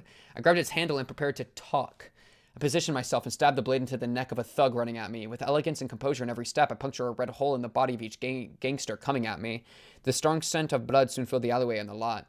Detective, that fedora guy is trying to run away, Ezra yelled at me, her body covered in blood. I breathed a violent breeze into my pipe. The pipe began flailing around as it elongated. It soon shifted into a whip with purple thorns growing out of it. I lashed out my pipe to snatch the ankle of the person in the fedora. They stumbled and fell flat on their face into a pool of blood. Ezra drags the fallen mobster and drops them in front of me. Tell me, who gave you the information about my pipe? I was trying to avoid using it too often so I wouldn't draw unnecessary attention. I'm afraid I can't say. Ezra, go have some nice heart-to-heart with this fellow. Talk with this fellow. Leaving the interrogation to Ezra, I smoked alone in the empty lot. Not so long after, Ezra came back with a person whose face was now mashed pretty badly. Detective, this one seems to have a lock on their brain or something. I can't get them to smell the beans no matter what I do. I lifted the head of the mobster and took a look at the back of their head. The tiny logo of J-Corp is branded on it. Can we use the ferry, maybe? Indeed, it's locked with a singularity. The client must have spent quite a bit of money. Still, there's a way as long as it's not the expensive type. I exhaled a white puff through the smoke.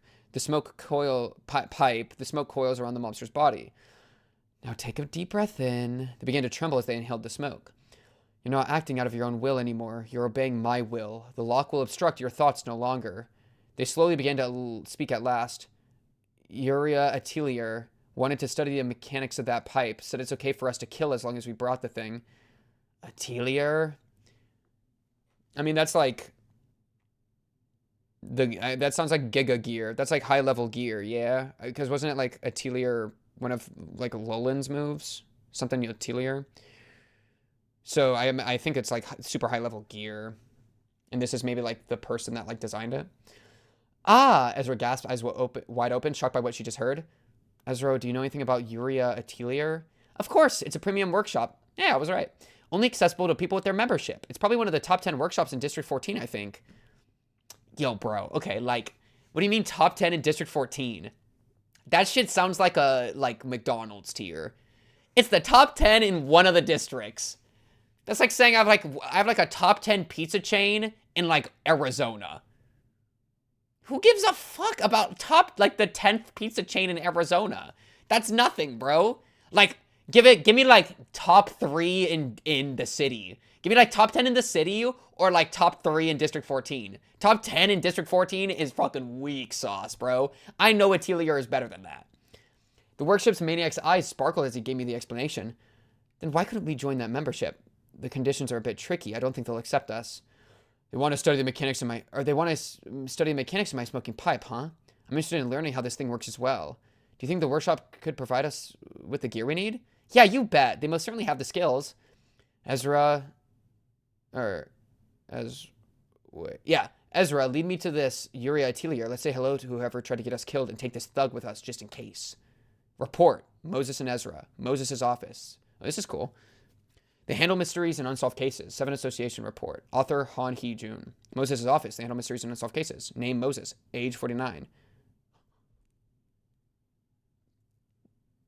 Moses is 49?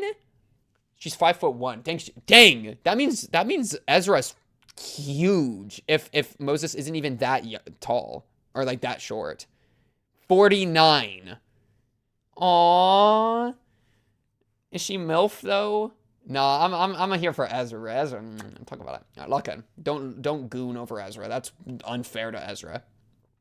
Hobbies: closing your eyes and indulging in deep thought, cleaning your smoking pipe, height 5'11", grade 5 fixer, 7 association. Specialties: concentration, quick wits. Birthday November 30th. Okay. Likes tobacco, spending time with calmly immersed in thought. Dislikes whiners, impatient people, and noise. Dang. So that's the white in her hair. Oh my, wait, she kind of a baddie though. Yo, chat. Whoever drew this. Yo, chat. Yo. I might be feeling a little freaky for my girl Ezra. Alright? I know she got a little bit of white in the hair, but like, she got that little bit of cake where it matters, okay? Respectfully. Name Ezra, age 28. And I'm here for Ezra. She's actually like more in my age range. Female. Affiliation, 7 association. Grade 3 fixer. Oh. 6'2". Oh my god. Oh my god, she's 6'2". This girl's fucking huge. She's taller than me by 3 inches. I'm only 5'11", bro. Oh no, bro. Grade 3, 6'2". Giga chat. Hobbies: collecting workshop weapons, snacking on cookies while the detective isn't looking. We're on Cookie Street. Specialties, request-free negotiations, hectic brawling. Birthday, January 27th. Yo, wait, that's low-key kind of close. It's the 14th. Likes, expensive and powerful weapons, sweets such as sugary coffee and cake, small animals, houses, hum-hum pumpangs, mustard sandwiches. Dislikes, waiting for Moses to finish thinking. It's understandable. Flowers, she's allergic to them. Oh, she's adorable. She's adorable. Aww, I love her. It's interesting that, why are you making a report? Who are you making this report to? 7 Association Office Fixer Report? Oh, the 7 Association. Oh, was I confused? I think I was maybe confused with the word 7. I thought the 7 was referring to... I was like confused. I was looking at my notes because I was like, are they referring to the group that Yi Sang was part of? The League of 9. Okay, that's right. Okay, yeah. That's too many fucking groups, dude. Yi Sang was part of the League of 9. 7 is referring to the 7 Association. I heard the 7, I thought, is that the... And then the name was kind of similar to someone that I thought I recognized. So I was like, is that the Yi Sang one? But then the guy, I was like, is that the puppet guy? Dude, these names are too similar. I'm pretty sure it's a new character, so I'm not gonna, like, freak out about it. Maybe it's not, and then I'm wrong, but that's where I'm at with that. But I'm gonna take a break here. I'm gonna stop here. Maybe I'm gonna upload this on its own, because that kind of felt like an actual somewhat normal breaching spot, and that is the halfway point between what I was recommended. I was recommended to do chapters 1 through 14, and I did 1 through 6. I guess 7 would be the halfway point, but like this is like a fun like cliffhanger, and it had the nice report. So yeah, I don't know. I don't know what I'll do, but hey, you'll figure it out, and I'm actually enjoying this though. I thought I would hate this more than I did. I'm gonna be honest. And I said, whoa, that's kind of a truth nuke.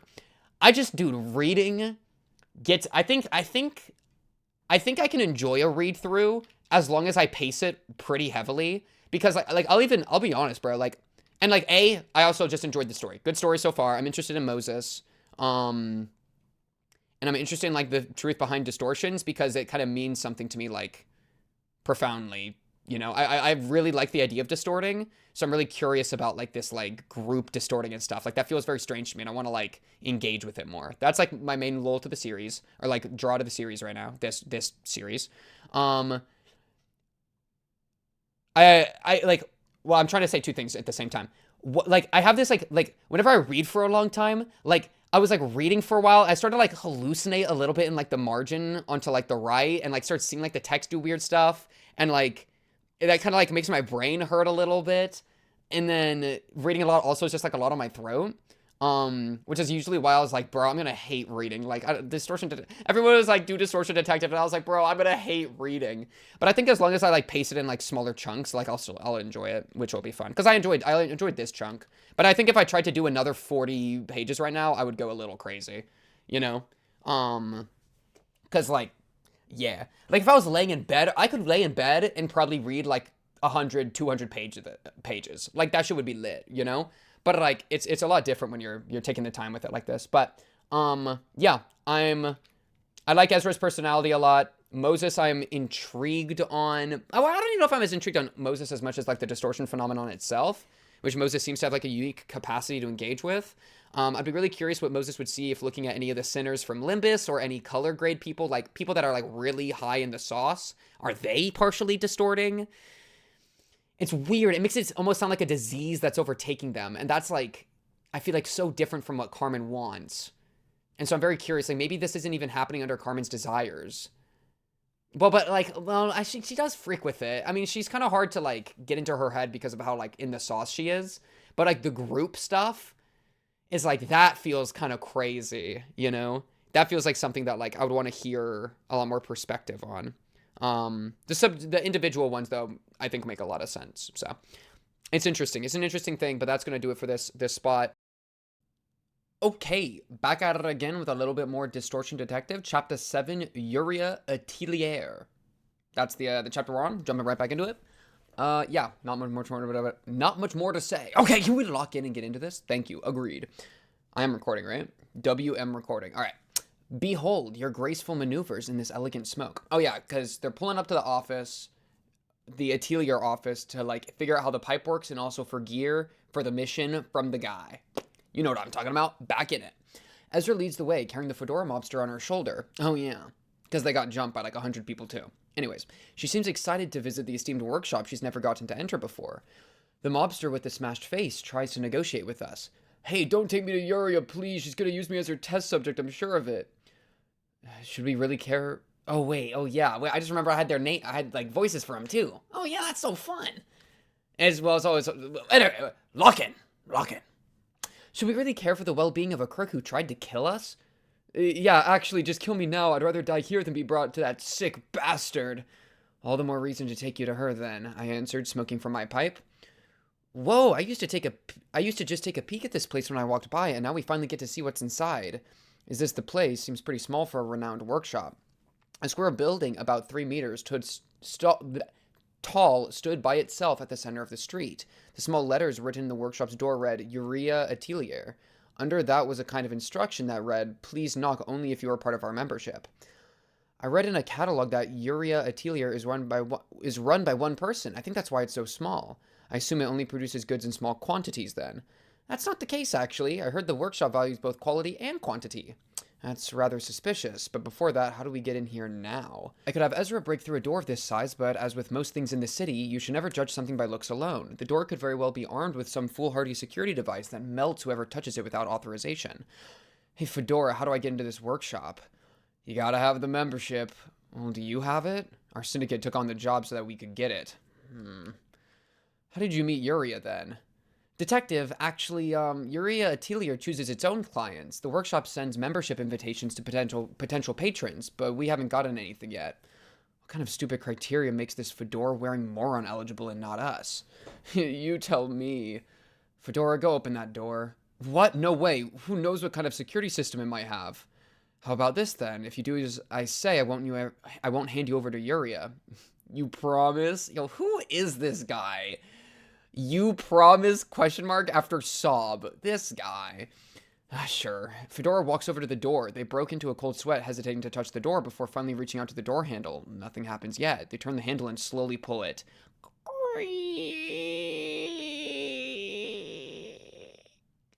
The door opens, revealing a staircase leading underground. It seems to go pretty deep down. I knew the workshop couldn't be this small. Wow, detective, I guess the real workshop is down there. Am I free now? Take the lead. Damn it. We walk downstairs. Tremor reference? Tremor build reference? Holy crap. Who is Regret Faust? Tremors can be felt coming from below. My instincts tell me that this is no ordinary quiver. Something is approaching us quickly. Detective, what's that? Actually, what is that? A boar? A bear? A giant creature is running towards us. It's a teddy bear. So cute. Ezra gleefully spoke with a twinkle in her eyes. What's about to do to us doesn't seem very cute. A giant teddy bear charged at us on all fours. Is that a part of this workshop security system? Curious, or perhaps it could be, well, who's seeing the teddy bear? Oh, Ezra saw it, so it's not a distortion. It could be like an abnormality. It reminds me of there's like the teddy bear thing somewhere in in Limbus, but I don't actually think I've fought it. I just think I've seen like it on like an identity somewhere. Anyways, Ezra, stop that thing. Yes. Tell him, Ezra. The teddy bear swung its paw at the fedora mobster in front of us, removing the upper half of their body in one clean swipe. No. No, fedora mobster. Rip. Spicy fists mode. Okay, Ezra. Ezra equipped Namir workshop gauntlets on her both hands. Boom! The impact of Ezra clashing with the teddy bear sent a shockwave through the basement. Ezra's body is augmented through an expensive and unusual procedure. I must say that teddy bear is impressive in its own right for enduring her sheer strength. With a shout, I'm not screaming, dude. It's like late at night. With a shout, Ezra pushed the bear away and activated her gauntlets. G-Corp Singularity is applied to Namir's workshop's gauntlets. The weight of the sphere embedded in the center of the gauntlets can be freely controlled. Ezra raised the weight of her gauntlets and punched the rushing teddy bear in the head. Poof! With a loud noise, cotton stuffing burst into the air. Ezra's fist ripped a large hole in the teddy bear's head. She continued to pummel the bear with both her hands, punching even more holes in the teddy bear's body. Yo, cotton stuffing exits the bear and fills the air with each hit until the bear was torn beyond recognition. I did a good job, right? Ezra spoke triumphantly. You did indeed. The fact that the teddy bear had nothing but cotton inside of it still bothered me. Going further down, we arrived at a large corridor, and what awaited there caught us by surprise. This place is a real piece of work. No wonder we couldn't be invited to that membership. Yeah, I wasn't expecting this much. This whole workshop is a distortion. Teddy bears of various sizes are moving diligently. This place is like an automated factory. Whoever is running this factory should be avoiding us if they know anything about the work we do. They're using the distortion to operate their workshop, so they obviously wouldn't want it to be solved. Oh. Oh. Oh. Oh. It's kind of cute, though. Oh, my goodness. Wait, is that Atelier herself? Is that I assume Atelier is like, well, individual person, right? Oh, they're kind of cute. Low-key, maybe not all distortions are bad. We don't need to be solving every single one. Like, I don't know. What if we use a little bit more, like, nuance? You know what I mean? I mean, this seems pretty chill. Let's see. Well, let's actually see, right? They're still... Oh, yeah, and, well, like, it's even notable that the heads of the... What the...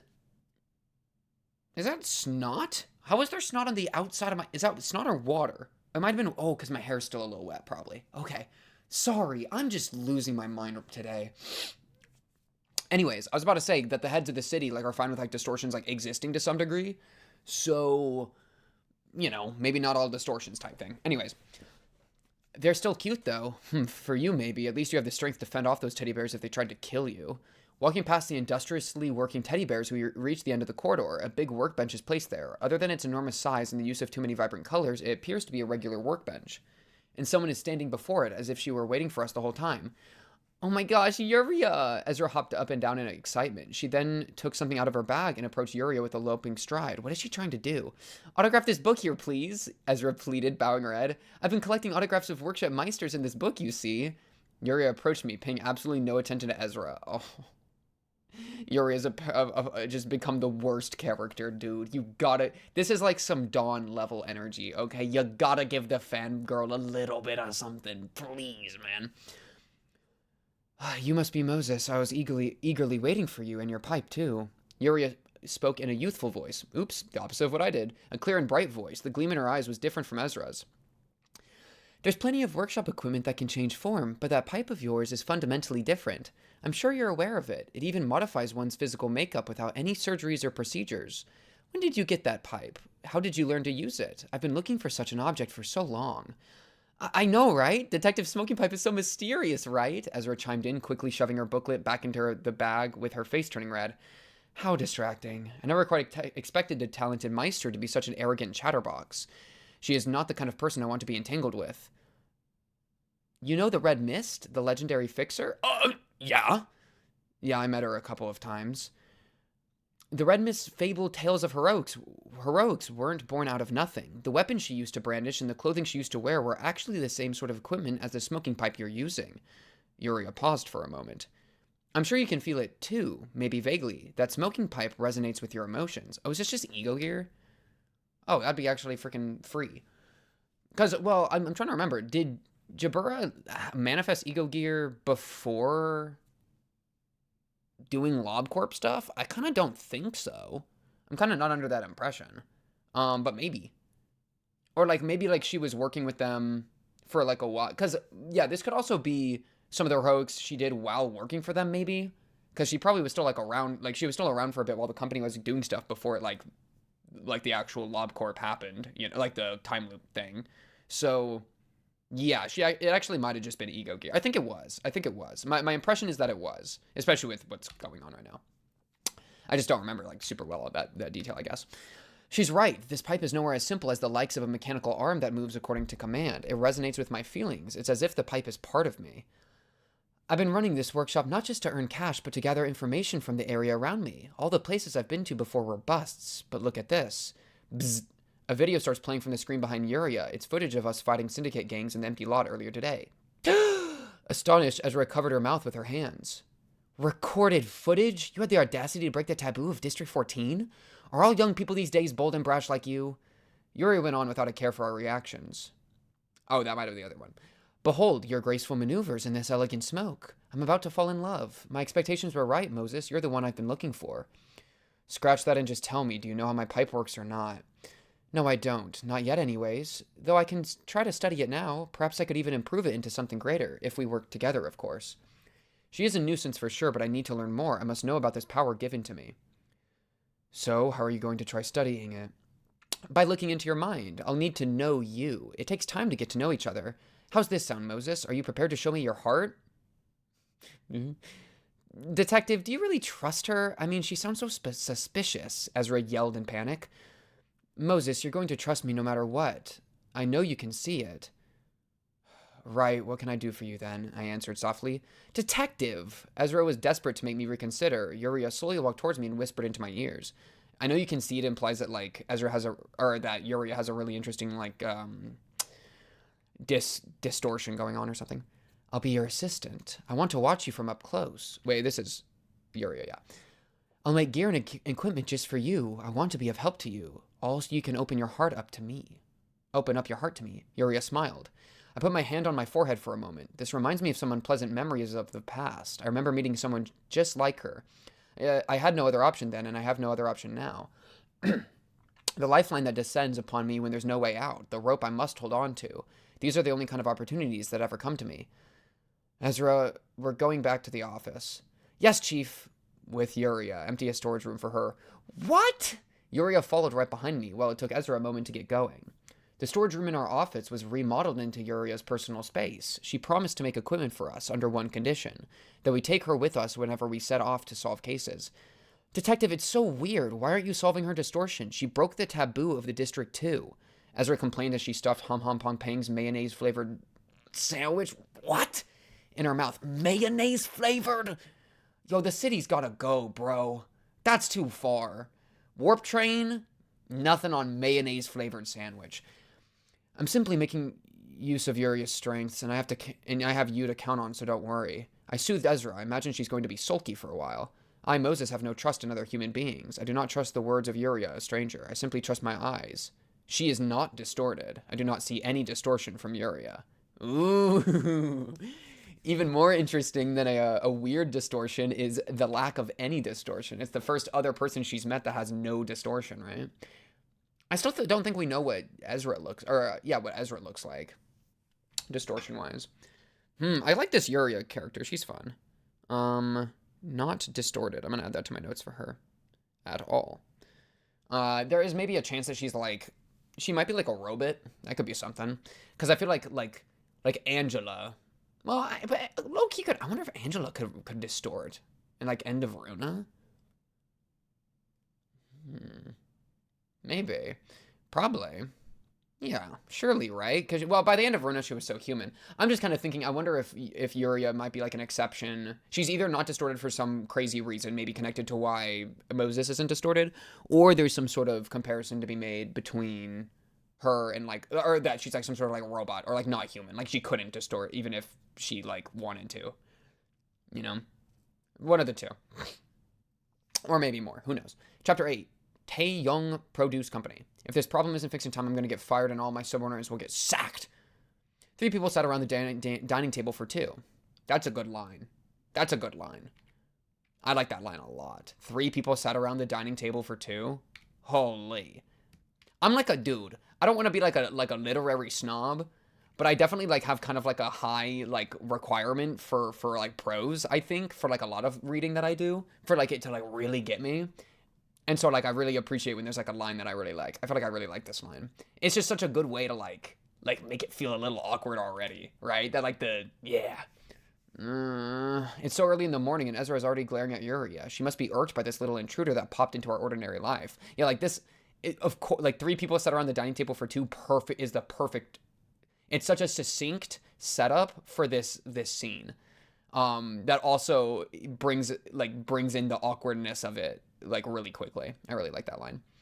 It's curious how you can stare at me for 30 minutes straight, all the while having breakfast. Wouldn't you agree, Detective? YurRia spoke with a smile. You small little thing. Detective Moses, it looks like Ezra is mocking us for our height. That's not... Noises. My head is ringing. The rice is well cooked, and yet I'm losing my appetite thanks to the noisy ruckus these 2 are causing. This has been going on for a week. I'd hate to have to deal with this every morning for the rest of my life. Quiet. They both yelled as I kicked them in the shins. Owie! Ugh. Could you keep it down while we're eating at the very least? Ezra and YurRia nodded. My appetite is finally restored in the fresh serenity. I place a quail egg boiled in soy sauce on warm rice and eat it. The food we brought from Ron's side dish stall, a grocery store that recently opened up near our office. Turned out to taste good. I should visit them more often. After finishing the meal, I headed out to the terrace to smoke as per my daily routine. Ezra, do the dishes. Yes, chief. Listening to the sound of Ezra washing the dishes, I puff out tobacco smoke and look below. Distorted creatures are heading to distorted workplaces as usual. The scenery of the street will forever be the same. Man, every workplace is distorted. Yo, I thought like only a few locations were distorted, like the school and like the workshop. You're telling me like they're all over the place? Yo, Moses, this place is cooked. This place is cooked. YurRia, is the gear all finished? Sure thing. 11 pieces in total, right, Detective Moses? 11 pieces of equipment in just 1 week. That's quite impressive. Besides, the gear was commissioned by Ezra, not me. Likely, she must have asked for complex and elaborate gadgets to spite her. Their quality is yet to be demonstrated, but the production speed is certainly on the level of a Meister. Ezra, is that the correct amount? Ezra stops cleaning the dishes for a moment and nods while staring at the plate she's holding. It seems like the two won't even properly talk to each other anytime soon. If you keep refusing to cooperate with each other, I'm cutting your salaries, you two. Ugh. I don't mind that, though. I'm not working here for money, after all. YurRia responds nonchalantly. I don't mind that either, Detective. You don't have to pay me at all this month. Yo, low-key, wait. Yo, take that offer, Moses. I can't believe Ezra would go so far as to say that. These two make such a childish pair. I place my hand on my forehead. I'm doing that too, bruh. They literally got me acting the same way. I won't care what the hell you do with each other, so just don't let your little feud disturb our work. Yes, got it. We haven't had any noteworthy requests since we took in YurRia. They were all trivial matters where I didn't have to use my pipe, and most of them weren't even cases of the distortion at all. I expected YurRia to be disappointed with by this uneventfulness, but she seemed hardly bothered. I went downstairs with my pipe still in my mouth and rummaged through the request box. An envelope happens to be waiting for me. I tore it open and read the paper inside. This case smells like a big one. The three of us walked the street together. Do you get requests from companies too? YurRia asks. Companies in the back streets are our most frequent clients, in fact. They love to simply pass the burden of dealing with troublesome incidents onto the offices that specialize in solving them. I answered, holding my pipe between my teeth. Ezra is following us a few steps behind in silence. I suppose I should try to humor her today. We arrived at the company building. It's a rather large enterprise that occupies the entirety of a 10-story building. Perhaps it's a subcontractor of a wing. Ezra and I presented our fixer IDs as well as a letter of request to the lobby, while YurRia showed her workshop union certificate. We each received a visitor's pass and wore them around our necks. The security guard waiting at the elevator confirmed the passes and asked for our destination. Floor 8. Giving a brief answer, we took the elevator up to the floor written in the letter of request. When the elevator doors opened on the 8th floor, someone greeted us. Ah, hello, dear fixers. I've been waiting for you. Here's my business card. The card introduced them as Kong Jin Sil, section member of Tae-young Produce Co. Okay, let me write down this guy's freaking name. King Jin Sil. King Jin Sil. Produce guy. Produce section manager. Okay. Of course, it's some random produce company, bro. It's always food related, bro. Reminds me of the chicken thing. The chicken arc? Talk about it. I've requested 3 offices about this matter so far, but none of them could resolve it. If this problem isn't fixed in time, I'm going to get fired, and all my subordinates will get sacked too. You don't have to worry anymore. Detective Moses is over there will elegantly take care of the case for you. YurRia intervened. Fuck, it was YurRia. I'm gonna go crazy. I was like, you don't have to worry anymore was like a Moses line. And then it said Detective Moses. I was like, oh, so it's Ezra. And then it ended with YurRia intervened. Oh my god. Well, Ezra still remained quiet. Greetings, I'm Moses from Moses' office, handling mysteries and unsolved cases. May I ask who recommended our office to you? The, Ame office recommended you to us. They said Moses' office should be the perfect fit for this kind of case. Ame office, that must be where Karu is. The kid likes to complain, but they suddenly care for us quite a bit. Let's get right to the point. Where are the people suffering from the symptoms you described in the letter of request? Those employees are actually in the sleeping chamber on the 4th basement floor, not up here. A sleeping chamber? What is a sleeping chamber doing in a company? YurRia asked curiously. That means this is a corrupt company that forces its employees to work overtime so often they don't get any time to go back home for sleep, Ezra replied in a plain tone. Oh my. Well, it's not just us, you see. Most firms do the same these days. Manager King appeared rather perplexed by what Ezra said. Please lead the way then. Of course, this way, please. That's sad because it's like low-key a thing that happens IRL sometimes. Like people sleeping at the office. That's like crazy work, alright? That is like, I don't know. Labor's messed up, bro. We got back in the elevator. Manager King tagged their security keycard on the elevator's control panel, revealing a set of buttons that lead to basement floors. This company building goes as deep as 15 floors underground. One could very well run into some hidden ruins at this depth. What kind of produce company goes so deep underground? Ezra asked. Haha, I'm afraid I can't answer that much in detail. You can just think of the underground space as our warehouse, Manager King answered as they pressed the button to the 4th basement floor. With a jingle, the elevator arrived at its destination. We were met with complete darkness when we stepped out.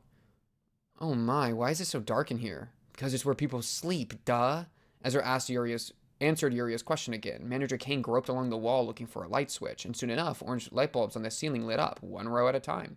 Flick, flick, flick. More people could be seen with each set of light bulbs lit. Numerous people were lying on the floor, arranged in an orderly manner. Oh, they look relaxed. As you can see here, these employees won't wake up at all. Not waking from their dreams, huh? What kind of dreams could they be having to make faces like this? Ezra said, tilting her head to the side.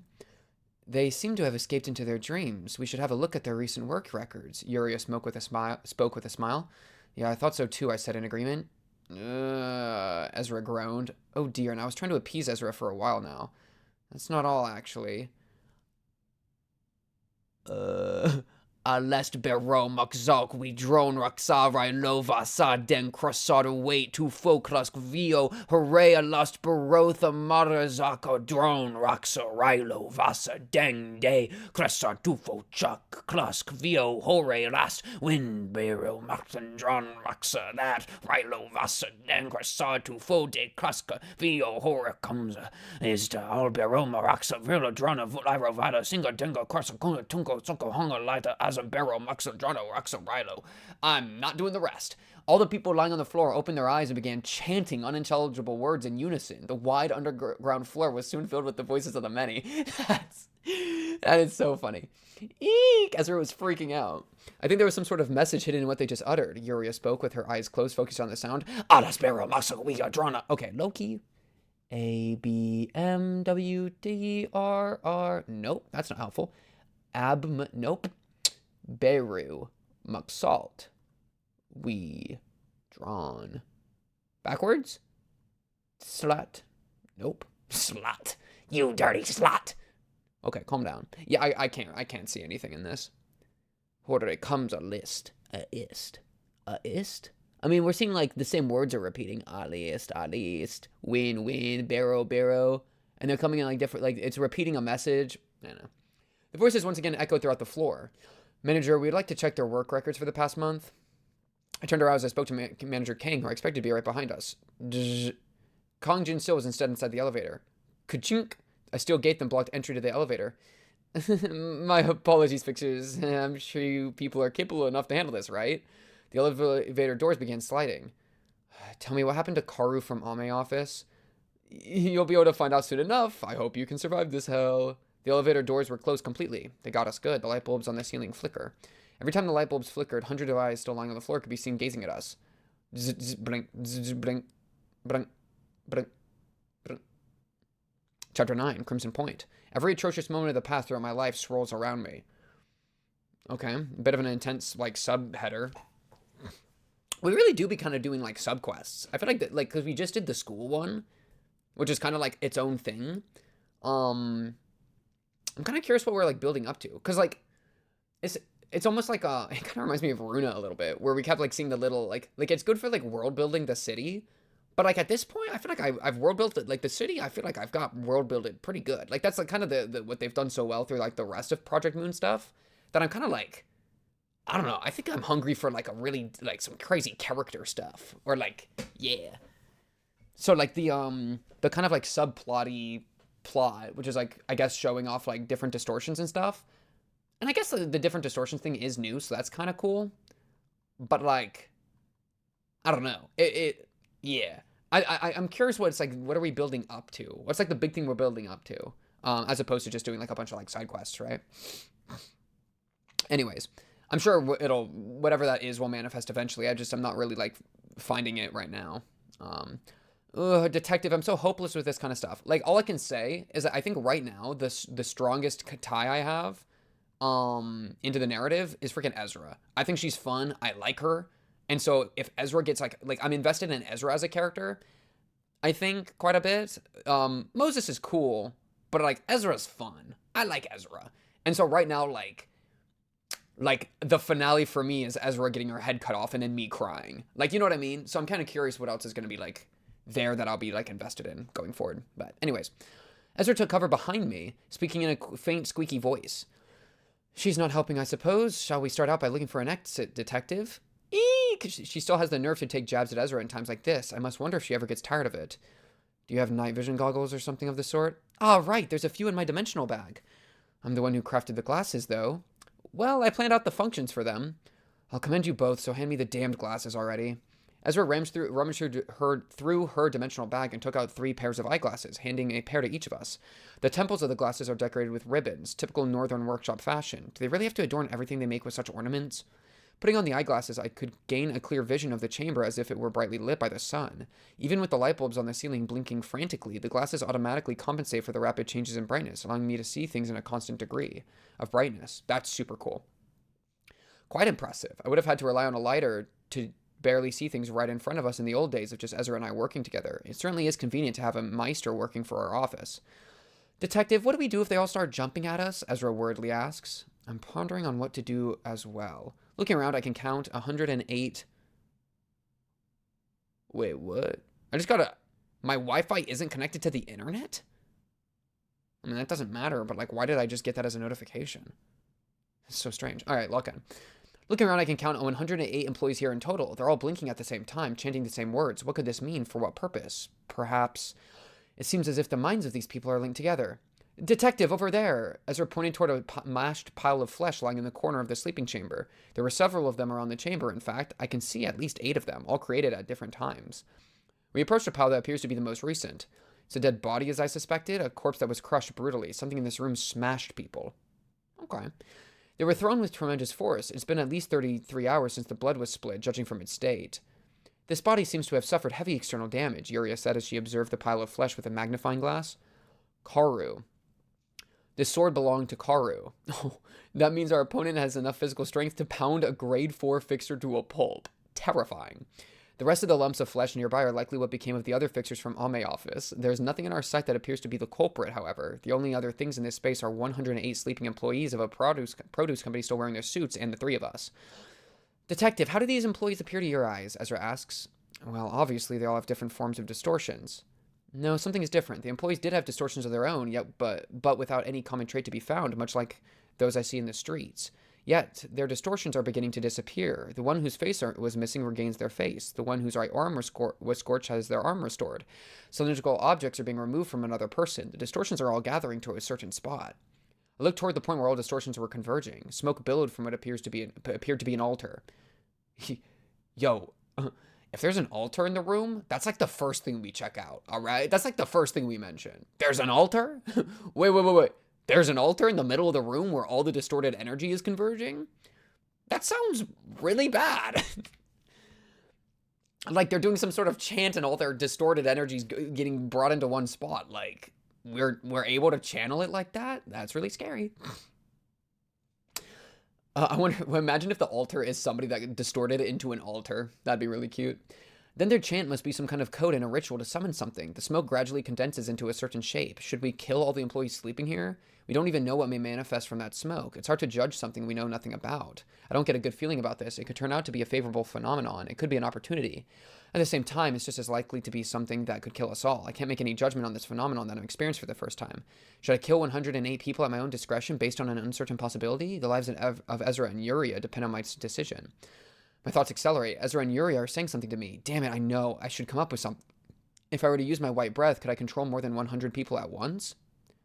I've never tried something of that scale yet. However, I'll only end up ruining myself even in the worst case scenario.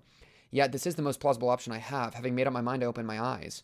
The floor under each employee opened up, storing them in the space below. It was as if they were being used as batteries of the mind. It's too late. Only 3 of us remained in the 100 Tae-young space, until we noticed something standing before us, at least 3 meters in body size, 6 arms, massive muscles that looked like they could burst at any moment, a skeleton head, blue flames spurting from its gaping mouth, red eyes staring at me. The shape was complete. The creature assumes a bizarre pose. What is this Dark Souls boss? 6 arms, massive muscles, skeleton head, shooting blue flames out of its mouth. You are not Ghost Rider, calm down. This is a completely hostile entity. Instinctual fear overwhelms us. YuRia grabbed my sleeves tight. Ezra's eyes changed. Ezra, what we're about to face is something completely different from anything we've dealt with before. Yes, Detective. Ezra puts her dimensional bag on the floor. YuRia, observe me to your heart's content. Of course I will. I held my pipe between my lips. I closed my eyes and began breathing in. This distortion has the same scent as the pianist. Oh, no, wait. But it's like, it's not as strong a scent, right? It's not nearly as bad as the pianist, right? A distortion dedicated to slaughtering people. Oh, okay. One moment of carelessness means death, yet I'm beginning to feel excited. I suppose this old habit will die hard. All-out assault mode, Mark III. Ezra Dimensional's bag emitted an orange glow as she shouted. Ezra armed himself with exoskeletons of various shapes all over her body. Ezra's big, bulky body... I love Ezra, bro. Yo, Ezra fine, bro. I love Ezra. Was made even bigger and bulkier, baby. Her size now comparable to that beast we're facing. I noticed that the exoskeletons she's wearing don't exactly appear to be the ones I saw her use before. These must be YuRia's work, though it seems that Ezra found the time to stipple them with stickers like she does with everything else she owns. When did you plaster my gear with silly stickers like that? YuRia complained as expected. If it looks like we're about to die, don't look back and just run. I'm sure you can fix that elevator somehow. I'll earn you enough time. Ezra spoke in a calm tone. What are you talking about? YuRia dropped her usual impudence. I placed my hand on my forehead. Stop jinxing us, you two. We're all making it back alive. Boom! With a thunderous kick against the door, the giant leaped at me. Its skeletal head came right in front of me in the blink of an eye, one of its arms winding up for a punch. A clean hit from that fist could turn me into a pulp. I stood still and closed my eyes. Bang! Ezra cut in immediately and sent the skeleton giant flying as quickly as it had approached me. I won't let you so much as lay a finger on the detective. Whoosh! Crashing into the wall, the giant soon jumped out and threw its fist at Ezra. Ba-bang! Ezra held her arms high and deployed a powered shield to block its attack. My hair and coat fluttered from the blast of air created from its impact. The skeletal giant is a purely physical being. I doubt psychological attacks will have any effect on it. Yes, it's immune to white damage, but it's, vulnerable to red damage. Yes. I understand. I could try restricting its movement to assist Ezra, but even if I did, can she deliver the finishing blow to that monster? I doubt that either. Ezra, protect me with all your strength. Yes, Chief, Ezra responded loud and clear. I inhaled a crimson red breath. YuRia-style rotary drill. 3 drills emerged from the exoskeleton on Ezra's right arm as she thrust at the skeleton beast's body. They struggled to penetrate the giant's hard skin, throwing up sparks in all directions. The giant uses 2 of its arms to grab Ezra's right arm and pushes her away, while charging up strength with the other 4. Ezra continues to strike the giant's waist with her left arm. Boom! 4 straight punches land on Ezra at once. The sheer strength of the giant's 4 arms knocks Ezra across the chamber and into the wall. And held the crimson red breath. You dummy, use the axe, YuRia yelled urgently. YuRia-style axe! Ezra pulled a long pole from her back, which turned into a 2-handed battle axe of enormous size. Never thought this stupidly large axe would actually see use, YuRia mumbled, and held a crimson red breath. Yo, she be spamming this inhale move. This is her 3rd one this page. She just vaping in the corner. Ezra charged at the giant with the axe in her hands. At the same time, the Colossus lifts its right arms and lunges at her. Slice! 3 muscle arms of the giant were flung into the air, cleaved clean by the axe. It's an axe sharpened by my teddies in my workshop for full whole days. I bet it cuts better than hyper-oscillation blades, huh? It really does. Oh, they're getting along. Ezra's eyes sparkled with enthusiasm. I inhaled a crimson red breath.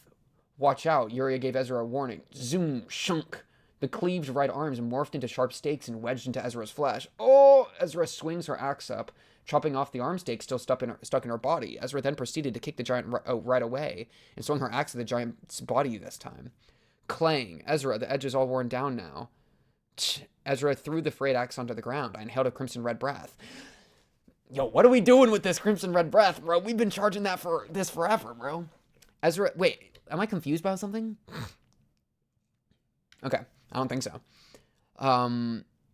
Ezra and the giant engage in a brutal scuffle. The Titan ruthlessly pummels Ezra with its 3 remaining arms and its legs, crushing her exoskeletons bit by bit. Blood gushes out from the stake stuck in her body. Detective Moses, please, YuRia cried at me. I inhaled a crimson red breath. I do not stop inhaling. I close my eyes and sink into my inner world. Every atrocious of the past throughout my life swirls around me. The memories of violence I never want to recall. Blood, scars, corpses, pain, war, carnage. I concentrate all of that malice into a single point. Good work, Ezra. The smoking pipe becomes a scarlet, coarse cylinder in my hand. I aim the cylindrical shape at the oversized skeleton. Crimson Point. Gotta have that's aura. Okay. I stabbed the cylinder into the giant. The cylinder expanded by about 5 meters, erasing the creature's upper body. Oh, that's what she's doing right here. Boom. It bore a hole through the giant's body, a hole created from physical force. Yet the origin of that force was neither external nor internal. What was once there simply vanished. My body was shaking, my eyes were bloodshot, my mind was swarmed with destructive impulses. I must maintain reason. Okay, so she's definitely, like, smoking that ego gear pack. And, like, but the risk is you get... What's the term in Limbus when, like, your ego gear corrupts? But is it just corruption? Or overdrive? You can, like, do overdrive and then it'll, like, corrupt or whatever. I forget the term. I don't know if it's corruption. I never do that shit on purpose. I still don't know how to use that stuff at all. But it's kind of giving me that where it's like, yo, she was charging up something for like 10 turns and then her sanity, it took like a bunch of sanity for her to use this without corroding. That's it. I think it's corrode. Yeah. She almost just corroded, bro. Hack. I coughed out a thick clot of blood. Then I felt a familiar embrace. It's all right, detective. It's over now. Ezra hugged me, her body soaked in blood. YuRia was next to me, sitting on the floor crying. Oh, YurRia? YurRia, what's wrong? She's probably just scared. Oh, is she scared? I don't think YurRia got hurt. Oh, yeah, over here she was just... Oh, that was YuRia. I thought that was Ezra that said this. No, this was YuRia. Detective Moses, please. Yeah, YuRia was just scared, bro. YuRia didn't want to die. Oh, YuRia. It's okay. I actually like YuRia, too. Honestly, I kind of like all the characters. They're kind of all growing on me.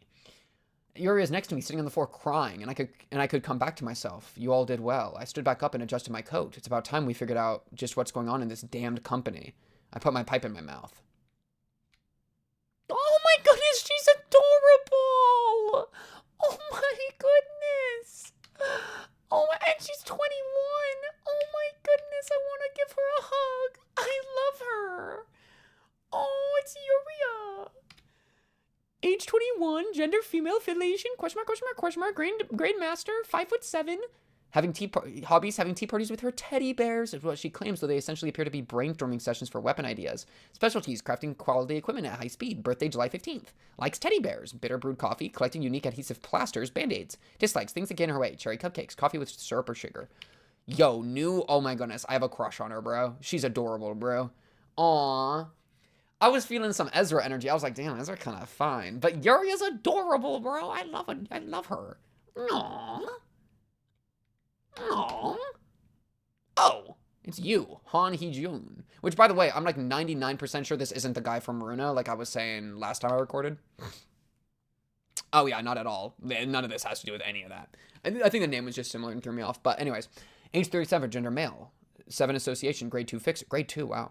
5'7". I wouldn't really say he has any hobbies. The only thing he did whenever I saw him was the work that's put in front of him. Specialties, quick analytic prowess, level-headed judgment, birthday July 20th, likes tidiness, sweet coffee with about 3 sugar cubes, dislikes affairs that leave a mess which needs to be dealt with afterward. I like how they all have coffee in their like dislikes or likes, like their specific way they take coffee. Anyways, chapter 10, Blockade, an artificial distortion created by someone's design. YurRia, you're more than capable of repairing this elevator, right? Yes. Please get it fixed as quickly as possible. I'll be looking after Ezra for a bit. Hee, no worries, detective. I've been through this a lot. There have been a few occasions that could harm Ezra this badly, though injuries in general are not a huge concern for her. Still, it wouldn't hurt to take extra caution, considering that it's the distortion we're dealing with this time. I came near Ezra, who's resting on the floor, and took out a first aid kit from her dimensional bag. It's been a while since I bandaged your wounds myself. It really has. The stakes embedded in Ezra's body fizzled into vapor when the skeleton beast fell. I wrapped a Fanar workshop pressure bandage on the open wounds. Blood is still oozing out, but there doesn't seem to be any sign of infection or transmission. What was up with this distortion, detective? Distortion detective, fucking stupid. Like, it's like a title drop on accident. These things keep getting tougher and tougher. Could it be the same type as the mock exam case? It beats me, all right. Take care of the rest yourself. I stood up and approached the altar-like black box at the other end of the chamber. The distortions of this company's employees were sucked into this box, which in turn created a white smoke that manifested into one giant distortion. There wasn't a mass distortion shared by many people like the one we saw in the mock exam case, an artificial distortion created by someone's design. Yeah, that's terrifying. Ezra, come and get this weird thing when you're done bandaging. Got it, Chief. Ezra picked up the bag and dusted herself off as she stood up. Detective Moses, the elevator is working. We can get to any floor we want now. This company intentionally put its employees to sleep in this underground chamber and hired fixers to fight against the man-made distortion. And it's a produce company, by the way.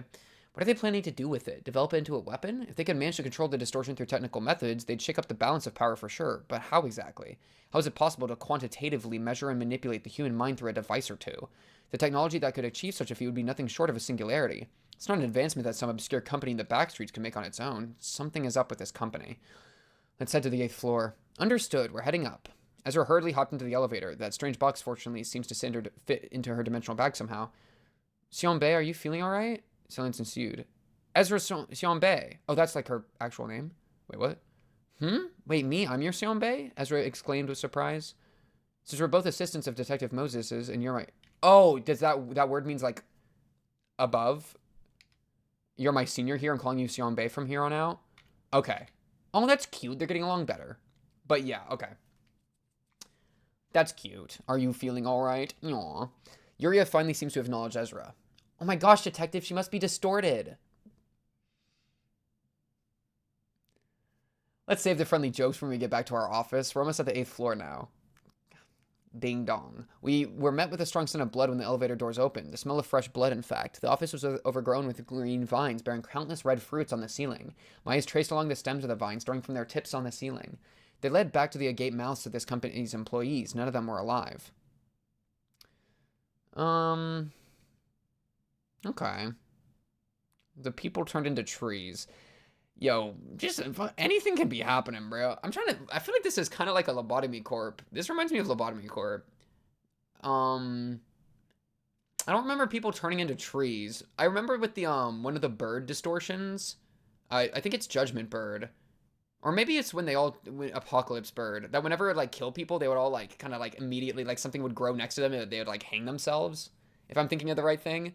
It's kind of reminiscent of that. Yeah. Alright, well, a lot going on here. This is the same box we'd seen in the sleeping chambers placed in the middle of this office. Yet another distortion. Detective, does that mean there's more like the one we just fought? Concerned, Ezra asked. I placed my hand on my forehead. We can't take this anymore. Both Ezra and I are at our limits. We'll be dead meat if we face another distortion at the level of the one we encountered just before. Ezra, YurRia, our objective from now on is to survive. Follow every order I have to give you. The two nodded in response. A siren went off, followed by an announcement. Emergency lockdown, emergency lockdown. Tae-young Produce Company is closing business as of now. Repeat, Tae-young Produce Company is closing business as of now. Dear employees, as per the terms of the employment contract, you may not leave the company building. Repeat, shaka, shaka, shaka. Shutters came down on the office's windows one by one. Ezra, use as much force as possible to break that window right now. Yes, Chief. Ezra equipped both Namir's workshops and Alice's workshop's gauntlets on her hands and dashed into the window for a powerful strike. The massive weight of the punch set tremor reference, through the office, but it only left a dent on the shutter. That was no ordinary steel. We're completely trapped here. I took out my pipe and started smoking from it. Detective Moses, the elevator is no longer functioning? The building's main system has entirely shut down. YurRia gave me bad news on top of this. Ka-chink, ka-chink. Ka-chink, ka-chink. I hear something shattering. Did the window give in to the impact? Of course not. I was a dunce and a fool to make such a hasty assumption. Ezra, get your stigma blade ready. And YurRia, can you make a device that can start a fire currently? None that I can craft at the moment, but I could try using something I prepared for your smoking pipe, Detective Moses. Key. The red objects hanging from the ceiling were not fruit of any kind. They were eggs. We were in a hatchery of some sort. The shock of Ezra's punch caused those eggs to hatch. Massive mosquitoes with the faces of humans slowly crawled out from the cracked shells. As they do. Detective, they're coming! Ezra yelled urgently. YurRia, let's try what you suggested, whatever it is. I handed my pipe over to YurRia. Ezra held the blade and prepared herself for combat. The mosquitoes hovered in the air for a moment before charging at us. Ezra's fiery sword sliced through several mosquitoes, but it wasn't nearly enough to stop them all. The insects bit Ezra and started sucking the blood out of her body. Make it quick, YurRia. It's done. Try imagining fire in the same way as you turned your pipe into the red sword. She gave me back my pipe, now with a red ribbon tied around it. I let in a red breath. Bursts of flame rose from the pipe's bowl, which then took the form of birds. The burning birds fly into the giant pests, feasting on Ezra and set them ablaze. Thanks, Detective. Ezra's voice lacks energy. My body rapidly grows cold. It's as if my life's warmth is being drained away. I suppose everything must come at a price. The price of the heat attack, the fire thing. Let's take the stairs over here. This door isn't locked, thankfully. YurRia gave us good news this time, flinging open the door to the stairwell. The birds of flame bought us enough time to make our way to the door. Goodness, YurRia quietly muttered as soon as she stepped into the stairwell. A stream of people flows along the staircase. It's quite literally a river of humans. They float down the stairwell, their limbs tangled up with each other. Detective, is this the end for us? Ezra barely managed to speak. Not today, I answered faintly. Oh yeah, and then it explains this Sonbei, Korean honorific, almost identical to the Japanese honorific senpai. Oh, cool. Chapter 11, The Tide. In this rush, I desperately held onto Ezra and YuRia's hands. Man, I wish I could hold on to Ezra and YuRia's hands. There's a swift torrent of people that looks as though it could carry off anyone who may carelessly tread in it. We're out of options. Our only choice is to let the current take us wherever it may lead to. Ezra, YurRia, I need you to trust me. Sure thing, Chief. All right, we're jumping into this stream. Understood. What? The difference in attitude is palpable. I'm the first to step into the river. I was sucked right in as soon as I immersed a foot ankle deep into the stream of flesh. As I quickly descend along the wave, I catch a glimpse of each floor. The 7th floor, where employees are crawling on all floors, viciously preying on each other. The 6th floor, where humans fold into cuboid shapes are stacked up. The 5th floor, where drowned employees are floating in the air. The 4th floor, where a number of people are offering a human sacrifice to what appears to be a statue of a person who reached nirvana. The 3rd floor, where the minds of employees are being absorbed by a dark shade. Oh, we're getting to see each of these? No. That's cool.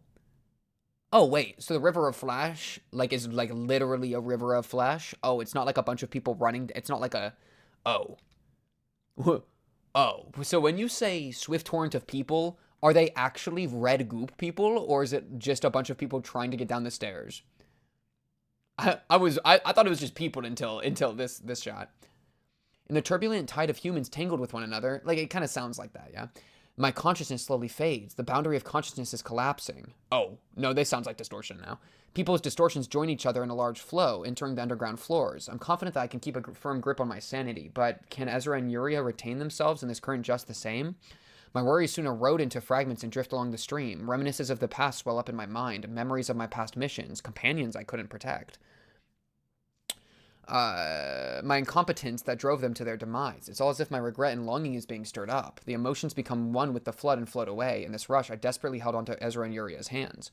How far have I gone down? How much time has passed? When I came to my senses, no one was around me. Where did all the people go? What about Ezra and YuRia? My head is pounding. You must be awake by now. A nostalgic yet despicable voice reaches my ear. If you're hearing this, this most likely means you're at the 15th basement floor of Tae-young Protos Co. You always love to play silly games like this. You must have a lot of questions for me. That's a pre-recorded message. Now I see why Hee-joon visited my office recently. I've been playing into his hands all along. Oh. Wait. Oh. Wait. Wait. Oh. So hearing you must be awake by now is a pre-recorded... Oh, I thought it was her memories speaking. No, it sounds like that this is a pre-recorded message from Han. And Han... fucked us, to put it lightly. Okay, I get it now. I've been playing into his hands all along. Indeed, you always trusted me and did every favor I asked of you. I'm guessing you were behind the incident I caused that day as well.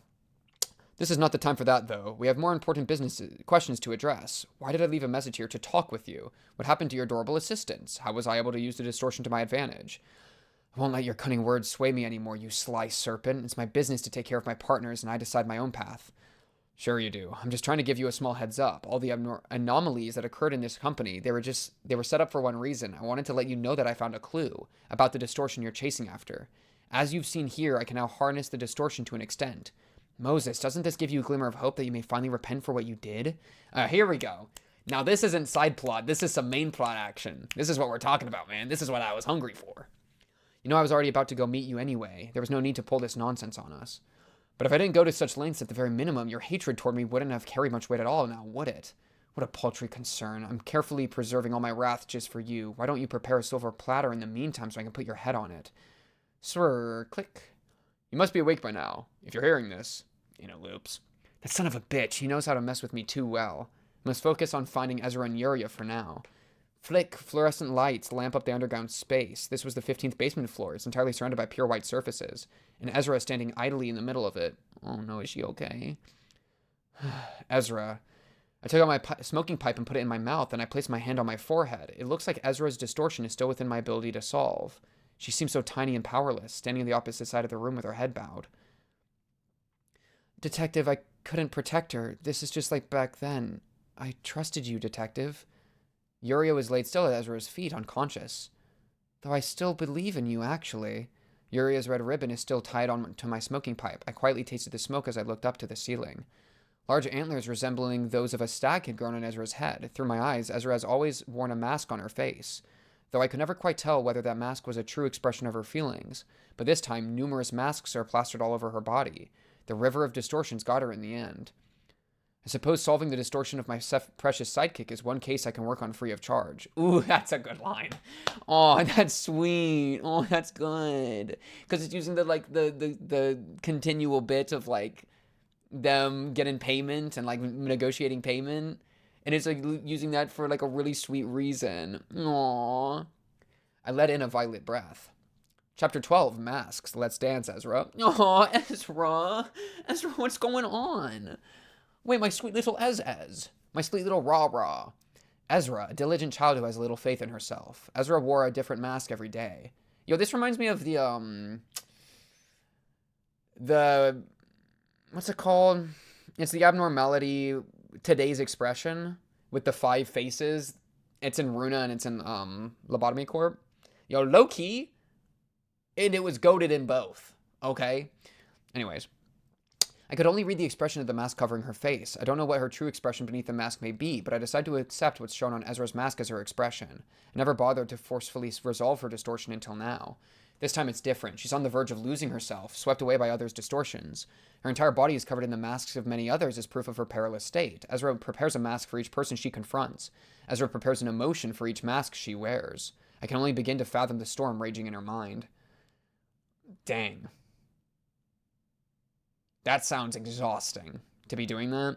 I low-key, I mean, I kind of used to do it. I feel like I kind of personally have, like, been this way a lot, where, like, I, like, adapt how I act with people very, like, all the time. And I've tried more recently to, like, not do that as much and just kind of be like, what I feel is what I feel, and I'm, like, not going to, like, hide it and, like, put a mask on that I don't want to wear. And I've, like, felt pretty good about, like, trying to be more genuine with my emotions as opposed to, like, always putting on the mask that I know is going to be the most effective for the social situation. So I'm kind of feeling, like, some of that energy here, maybe. The 15th basement floor. Ezra and I are facing each other in this white room. Loud noises came from Ezra's masks. Voices of laughter, crying, anger, anxiety, melancholy, distrust, disgust, and joy fill the chamber. I coiled my violet whip around my hand. Let's dance, Ezra. I lashed out at Ezra, my first target, a laughing yellow mask on her right leg. A voice rings in my head when I grapple the mask with my whip. What's your favorite kind of sandwich, Moses? Mine would be mustard. Then mustard is my favorite too. Terrible. I pull the whip to tear off the yellow mask from her body. It's the mustard mask. It makes me feel nauseous. Ezra lets out a scream. Please bear with it for just a bit. The red mask on Ezra's left shoulder gives out a screech. Ezra grabs the whip and pulls me toward her. I release the tension in my body. In a moment's notice, I'm sent flying in her direction. Raw. I'll kill them all. I'll break everyone who's got to die. Ezra swings her fist at me as I'm being dragged toward her in the air. Using the momentum of the pull, I manage to propel my body away from her fist's path. I wrap the whip around Ezra's body and jump onto her shoulders. Then I grab the red mask with my hand to tear it off. Use violence only when it's necessary. Shrieking, the red mask is ripped out and thrown to the ground. My hand turned red from the searing heat of the mask. Ezra struggled hard, crushing me onto the ground in the process. I feel a sore pain. A bone or 10 must have gotten a crack.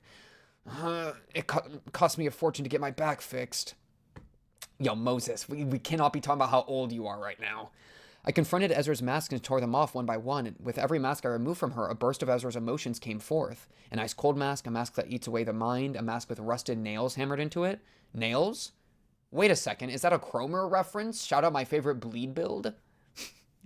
Yo, man, I wish that identity group was better than it is. Because I got a bunch of them, bro. I got so many of the hammer people. I got like 3 of them, including the Faust one. And they're lit. Sorry, go play Limbus. Obviously, you've played Limbus if you're here. There's no way that you're not a Limbus player, bro. You know what I'm talking about. I'm allowed to make that reference. All right. These are not your true emotions. They're facades, faces that you want other people to see of you. Exactly. And like putting them on all the time, appropriate for the situation. It wears you down, bro. I was scalded, bled from splinters, got frostbites, and threw up from sickness. Only one mask remained. It's sadness. The absolute last mask of Ezra's that I wanted to face. I couldn't save them. That time, I couldn't protect them all. I'm so sad. Aw. The blue mask embedded in the center of Ezra's chest is crying, tears falling from its eyes. No, dear, that sadness isn't yours. The emotion was forced upon you by others. If you aren't feeling sad, there's no need to make yourself feel sad, no matter how others look at you. But I'm really feeling sad, though. You aren't sad because you couldn't save everyone that day. It was an excruciating task to bring myself to speak the next part, but I continued on nonetheless. You're sad that I'm bearing regret for what happened. The mask opened its mouth and began wailing loudly. My head felt like it was on the urge of bursting from hearing its cry. An unstoppable stream of tears started falling from my eyes. This shit's intense. And it's also, they're doing a good job at, like there was some anonymous, like, event in the past that, like, went really wrong, and we're getting, like, some, like, foreshadowing to it, like, being sprinkled throughout the chapters. Oh, my sweet Ezra. My sweet crying Ezra. It's okay, sweet Ezra. Shattered. The mask broke apart, and several shards were stuck in my chest. The wounds bled tears instead of blood. Ezra was back to her usual self. She knelt down, staring into the floor. I slowly walked over to her. It's over now, dear. The dear thing is really sweet, right? When the shit's getting really, really, like, intense, she's using, like, a sweeter way to, like, a much more, like, heartfelt, just, like, a name for Ezra. You know, and it almost feels like motherly, you know, especially with like the age gap kind of thing. Aw, it's really sweet. I slowly walked over to her. It's over now, dear, and gently caressed her head. Detective, I'm sorry, Ezra whimpered. The next issue at hand is YuRia. She seems to be in a perilous condition as well, although she doesn't seem to have been afflicted with the torrents of distortions, judging from the state of her body. I placed my hand on my forehead and whiffed my pipe. Chapter 13, Teddy Bear. I think I only go to 14. Let me double check. I'm not even going to cut this out. I'm too lazy. Page 1 to 86. I'm on 78. Yeah, 1 through 14 to 86. Okay. Well, this has gone kind of fast this time. I think, I don't know. I was about to make a piece of commentary. It's kind of hard to fit commentary between stuff. Also because, like, I think when I'm, like, watching a show, I'll talk about this very briefly because I know we're in the middle of the fun stuff, but usually when I'm watching a show, I'm, like, engaging with it, and it gives me a lot of time to think about it because it's happening and I'm just purely consuming it.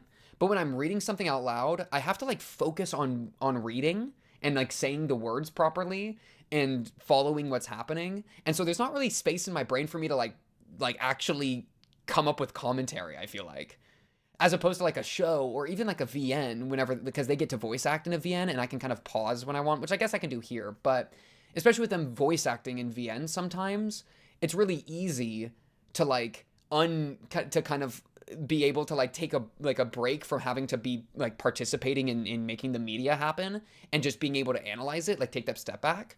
But I think when reading, it's really hard for me to do that because like anytime I stop and gather commentary in my head, there's going to be just there's going to be like a time gap, right? Because I'm going to have to stop and go like, huh? And like kind of like get the engine going because the engine's not running super hard when I'm reading. Like I'm still following the story, don't get it twisted.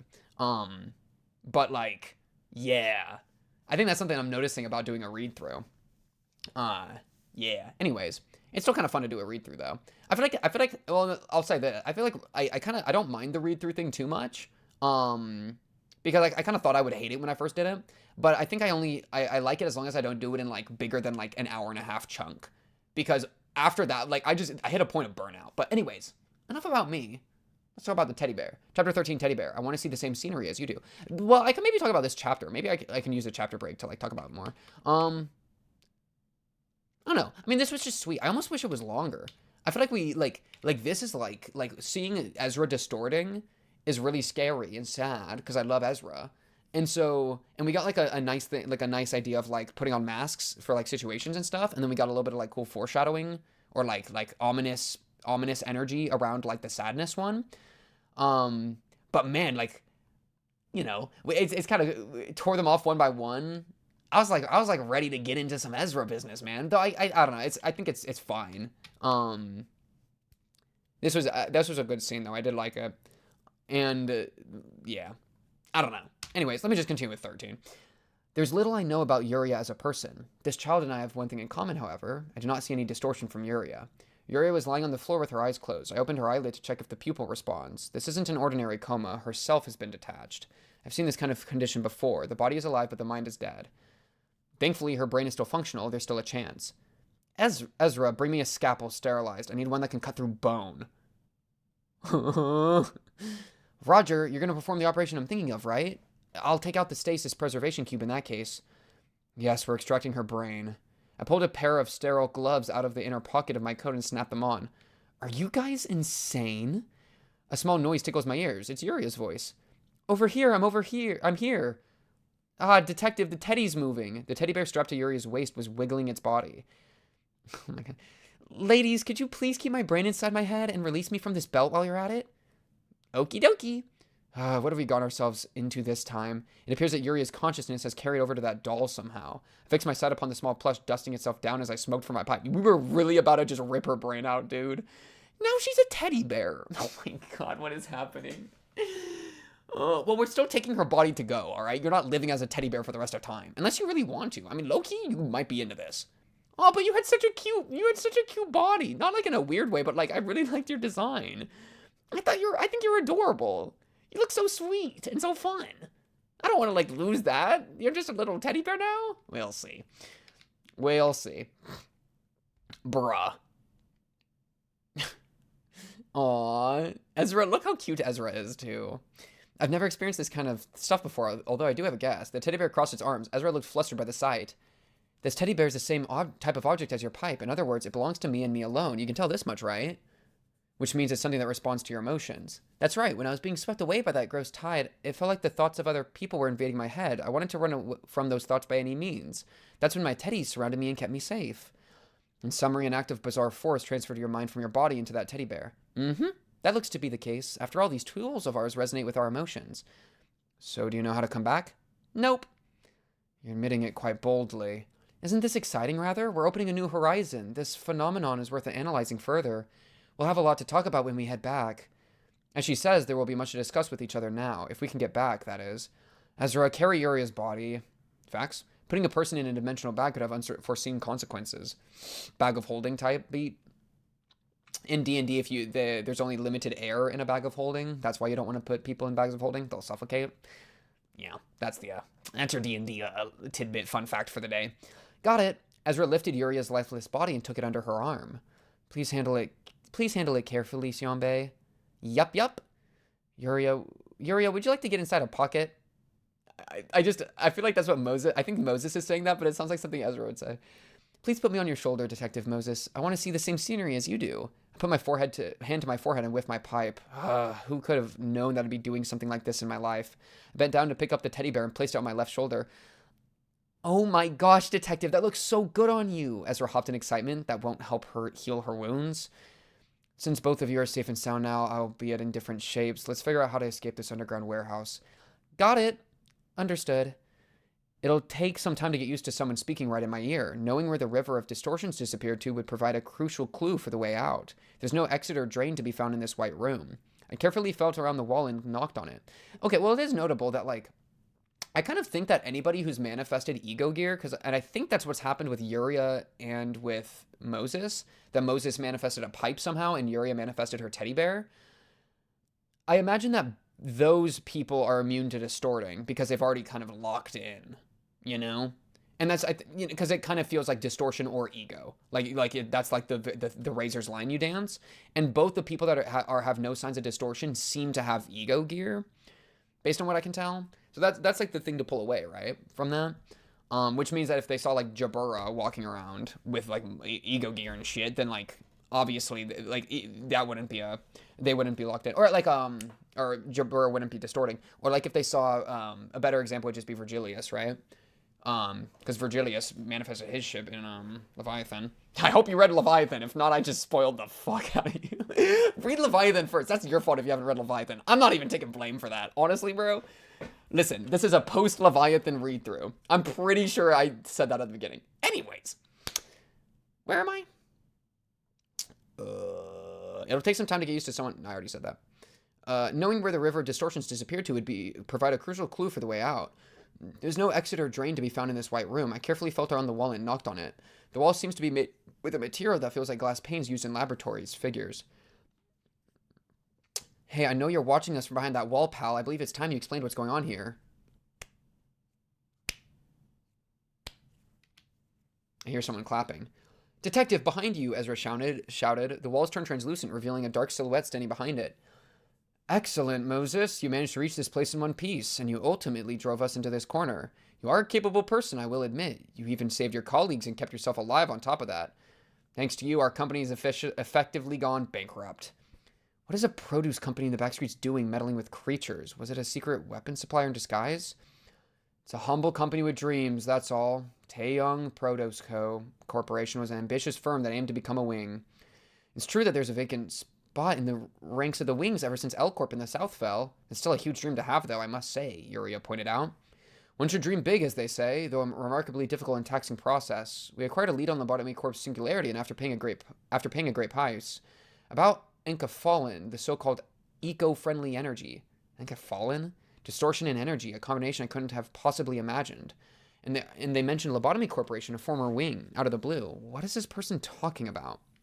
I'm sure you have many things you'd like to know. Now, let me do you a favor and answer one question of yours, whatever it may be. It's the price for making it here alive and a reward for leading our company to ruin.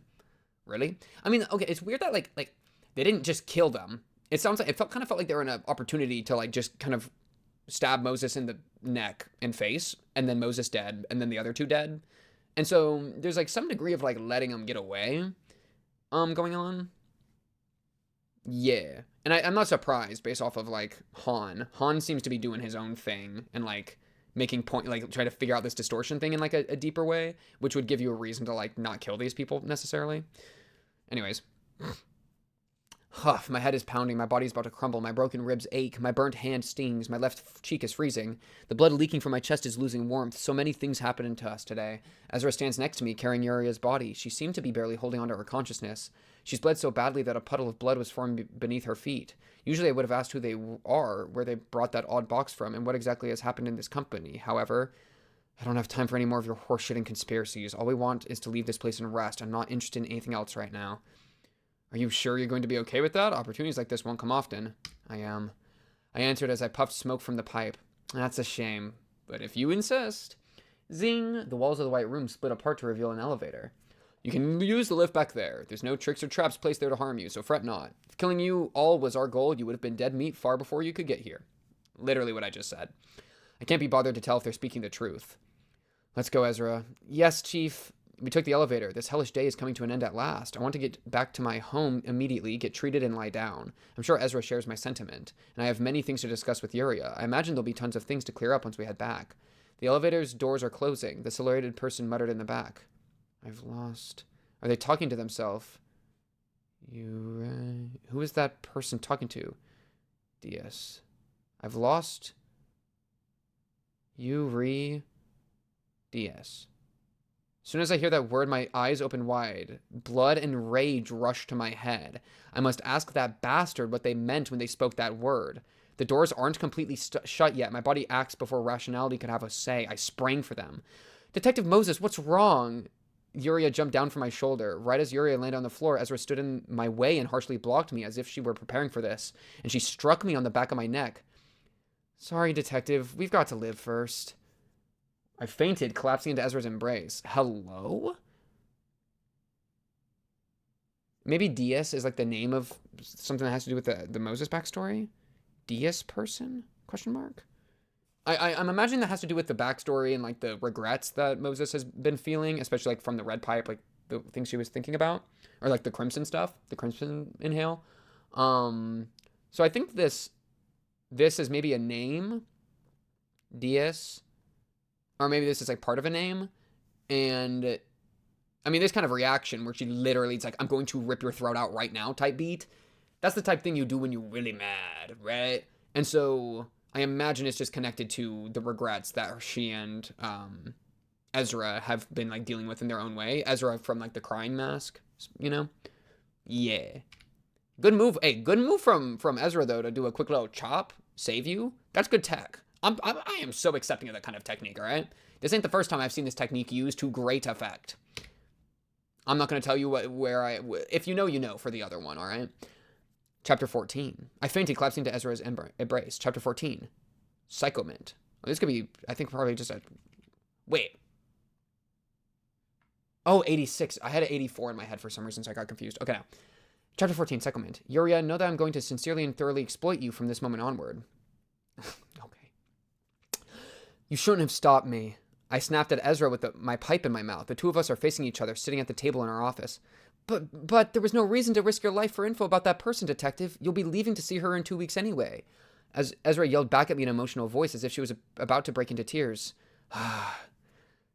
No use lamenting over a missed opportunity. My hand made its way up to my forehead and breathed out a chain of smoke. Now, don't lose your cool over it, ladies. It's fortunate enough that we escaped that hellish company alive. After wrapping bandages around my injuries, YuRia climbed down to the table to calm us. Detective Moses, your wounds have been all bandaged up, and don't forget to take this HP tablet before going to bed tonight. The teddy bear places a pill in front of me. And here's yours, Yonbe. YuRia waddled across the table and put one in front of Ezra as well. Thanks. Ezra dropped her head. I suppose I should change the topic. YuRia, why don't you tell me what happened with your body? Okay, well, I guess it's time to talk about that. Much like your smoking pipe, this plushie doll is an object that responds to emotions. I call these instruments Psychoment. Equipment that's powered by the soul, huh? Okay, is that different from ego gear? Because, well, you manifest ego. So it's like a temporarily... maybe because these are permanent, they're different. Because these seem like something they always have on them as opposed to, like... Otherwise, like, it's like you manifest ego, your power level spikes as you, like, pog off, and then you, like, unmanifest it later. That's at least how it's, like, usually used in the cases I've seen it.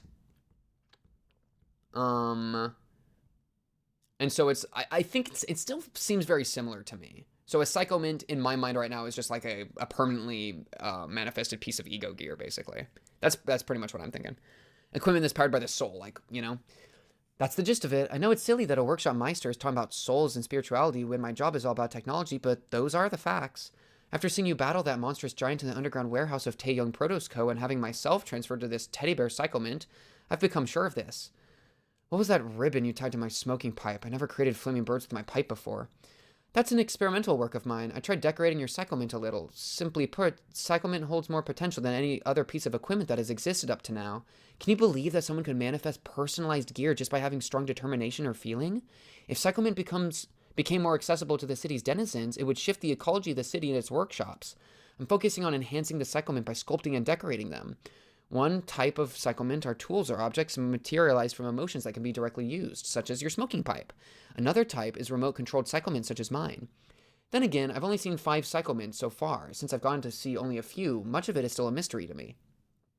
You mean you've seen others with it? Yes, but yours was by far the most impressive Psychoment I've seen, if I'm being honest. That red cylinder you summoned in the underground warehouse, it could erase space itself. I've never seen such a powerful Psychoment before. I knew I chose the right person. I gently closed my eyes and recalled the memories of that moment. You can't see what you call the distortion in me, can you, Detective? I nodded in acknowledgement. According to my theory, Psychoment is the distortion physically removed from a person. That's why the distortion can't be seen in people who own a Psychoment like you and me. Okay. Distortion removed from a person. Okay. So how do you do that? And then is that different than ego gear? Is that different than ego gear? I'm trying. It's like, because like now I'm thinking like, what if ego gear is just wearing a distortion, and so you basically like you don't lose your sense of self to your feelings, and so but then you still like manifest your feelings without like corrupting yourself, you know, and like losing the boundary. But also, I feel like there's like probably some other difference between ego gear and distortion rather than just like whether it's, you know, internalized or like externalized, so to speak. Though maybe that's just as simple as it. Anyways, we can at least just say physically remove distortion. How did you get your hands on that smoking pipe, Detective Moses? YurRia asked, crossing her arms. Do you really wish to know? If you try to dig into me any deeper than this, you might end up entangled forever. Isn't that right, Ezra? Ezra gave a silent agreement. I swore to devote my whole life to Psychoment. Your whole life. Okay. Took a smoky breath, and I happened to be wondering the same thing as you. Oh, wait. And I happen to be wondering the same thing as you, why the smoking pipe ended up in my hand. How come I know how to use this damn thing? The memories are scattered into pieces, and the emotions are the emotions are in a muddle. And I breathed it out. That's why I'm chasing after the distortion. We're going to leave soon to find out that truth. I'll go on a trip I won't ever come back from. So you really don't know yourself, YuRia spoke in a disappointed tone. I want to know it more desperately than anyone. That the cursed phenomenon in this damned pipe have made me suffer too many sacrifices. YuRia, know that I'm going to sincerely and thoroughly exploit you from this moment onward. You're more than welcome if it means I can learn more about your Psychoment and the emotions that form it. Please use me to your heart's content. YuRia extended her plush arm for a handshake. I couldn't help but give a chuckle as I held the teddy bear's little hand and shook it gently. Well then, I suppose it's time to hit the proverbial hay. Tomorrow will be another day. I nudged the chair backwards and stood up. Remember to take your HP tablet, Detective Moses. I will. Ezra, are you going to stay up for a while longer? Yeah, I want to talk to YuRia with YuRia for a bit. Alright, I should give the youth some time alone after all.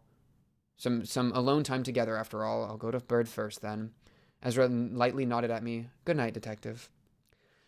The neologism Psychoment is intended to reflect the compound word created by the author Sinbi, basically. The English translation combines the word psycho, taken from ancient Greek, to denote a relation to the soul or mind, and the suffix ment to indicate that it is an instrument/equipment. The original Korean leans a bit more towards the soul-spirit connotation rather than the mind, but it can mean either. Okay. Is there a better word than psycho then? Psycho's okay. You just think like, oh, sorry, I bumped you. Psycho, like psychological, which is more mind. It's exactly more mind than soul. But I don't know a good prefix that would connotate soul. Yeah. Okay. So a little bit of actual information there. So I think what I like about the setup of the plot, so that's final chapter we're reading for this segment, by the way.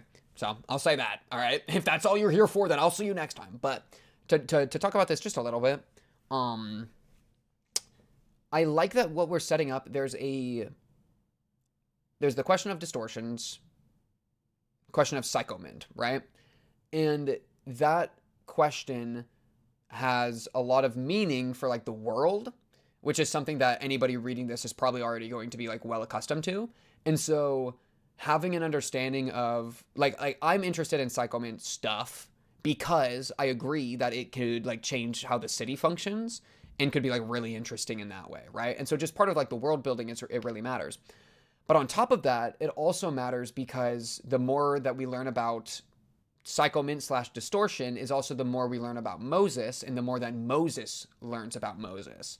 So for Moses, as much as it's like I'm going to fix the distortion thing, I feel like we got the actual motive, which is like one of almost like self-understanding or something, right? Where it's like Moses doesn't know where this thing came from.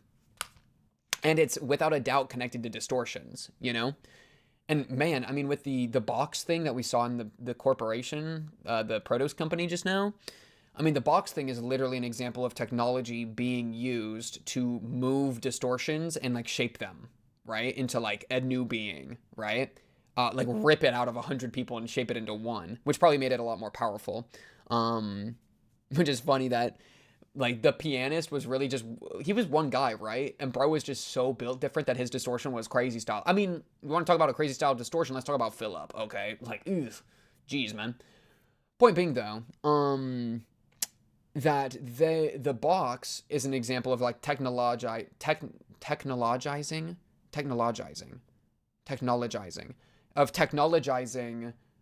distortion, which is kind of crazy because you're obviously technologizing like a spiritual thing and like a spiritual subjective experience of manifesting your feelings, and now that's kind of been made into something that you can like shift and adapt.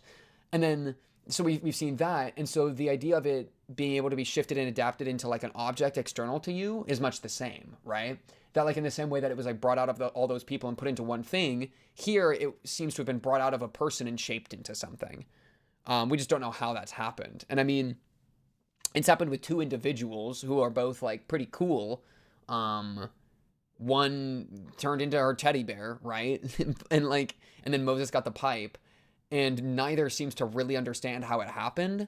And so they're both like learning something about themselves, because the Psychoment is more than just a tool. It's literally like a soul thing, right? It's like connected to their soul. It's like soul gear. And so it's like, yeah, I kind of want to know how my soul gear appeared. Like, what was the catalyst for that? You know, what does that actually mean about me? So it's cool that as much as it has like important ramifications for like the world building, which is something that like I obviously care about because like the city's cool and like I've been experiencing this city and this world for like a long time. So like I'm obviously going to care about that. But it's also doing something. It also has like a personal objective that makes it like that gives a strong motive to the characters.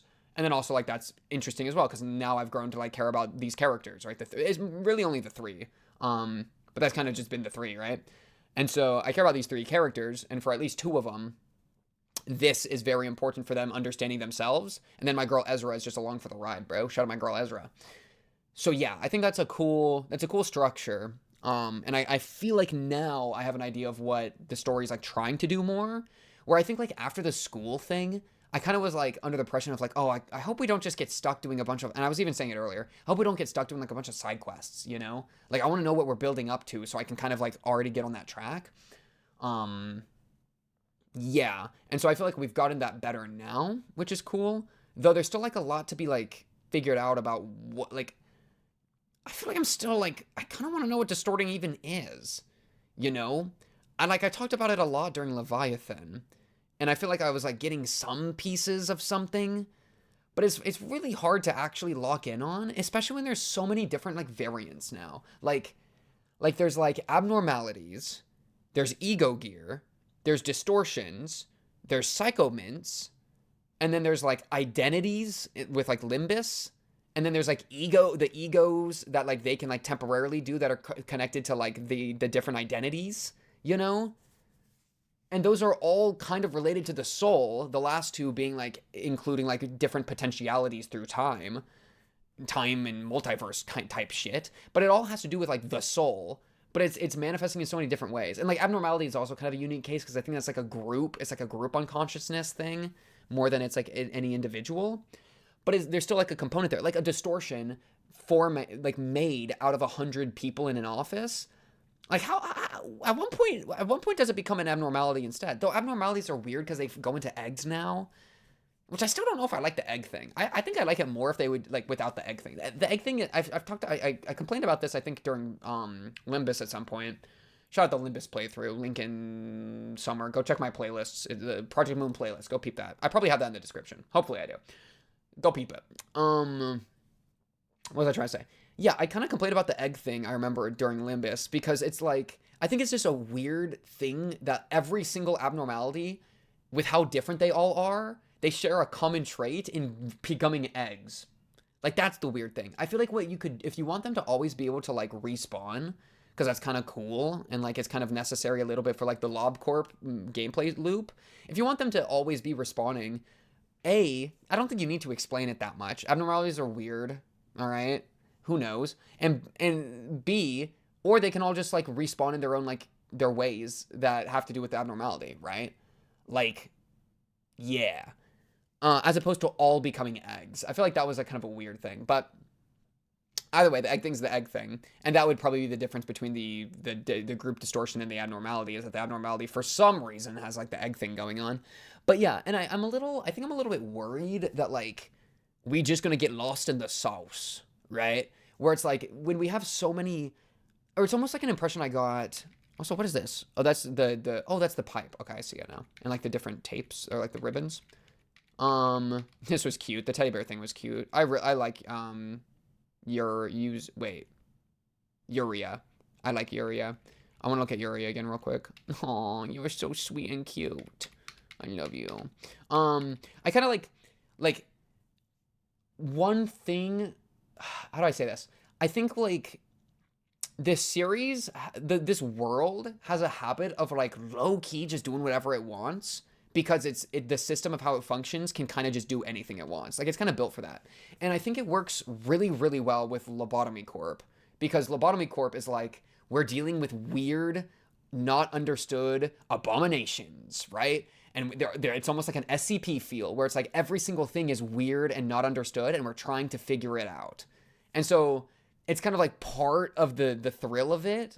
And it's like, it's such a center part to the story that they are weird and not understandable and that kind of thing. And so it worked really well there. But I think even in Runa, I think felt relatively grounded, especially with like the fixers and stuff. Where like there was like kind of crazy stuff going on with like the warp train and stuff, but it's like, oh, okay. We kind of got introduced to like singularities and introduced to like a bunch of the different like people that live in the city. And like overall, I think it was pretty grounded, especially because we like built our way up from like the bottom. But kind of like with Limbus and then with this, there's so much like and Leviathan too, to some degree. There's like so much kind of abstract stuff that happens, and like there's not really any, you can't really explain it anymore. Like I feel like I've lost like a grounding. Or it's like think of like a power system in a show or like a magic system or something. And how a lot of the time you kind of have an idea of what can and cannot be done in the power system, where it's like, oh, like I know that it functions in this kind of way, and the audience can kind of expect that if a character does X thing, that Y is going to happen probably. They can kind of learn how the power system works. I feel like with Project Moon, it's kind of like anything's happening, and I kind of just can't. I feel like I don't know. It's kind of just up to whatever like whatever bro wants to get into, bro just gets into, because it's kind of wide enough that anything can be like in it. And so it's like, oh, I want to have a bunch of people with their faces turning into trees, and they're all like group distorting, or they're turning into cubes, or they're all worshiping something, and blah, blah, blah. And it's like a bunch of like just weird, wacky like stuff that we're getting a glimpse at. Though it's kind of like, I just have no idea what can't be done at this point. And like you can even extend that out from like, because obviously like we're in weird distortion land, which is kind of has its like almost has its own rules, but the rules are kind of like, I don't know what can't be done, because this shit kind of seem insane. And like, so there's all that going on, and then there's also like, it's not, I'm still not fully, I don't fully understand, I think, the differences between all the different like ego gear versus like the new word, the like new technology thing, the psycho equipment, whatever, psycho thing, Psychoment, that's it. Like, I don't understand those differences super well, so I don't have like the distinctions in my mind, which make it easier to like kind of ground.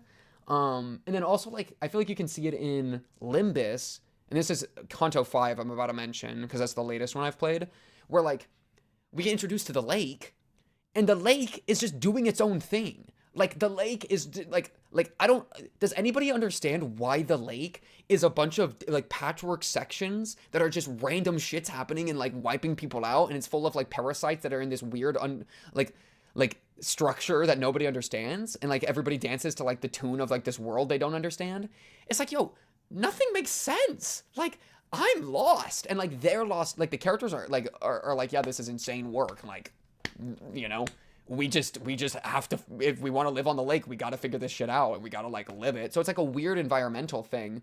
But it's kind of like when it's in the environment, and it's in the singularities, and it's in like personal like gear and like personal abilities, and it's with like the abnormalities. It's I kind of like, and there's also like part of the singularities is like the fucking time, or like the infinite corridors that we were like going down in Leviathan and stuff.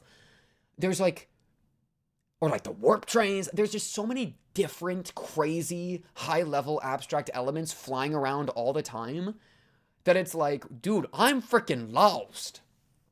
Yeah. Something like that.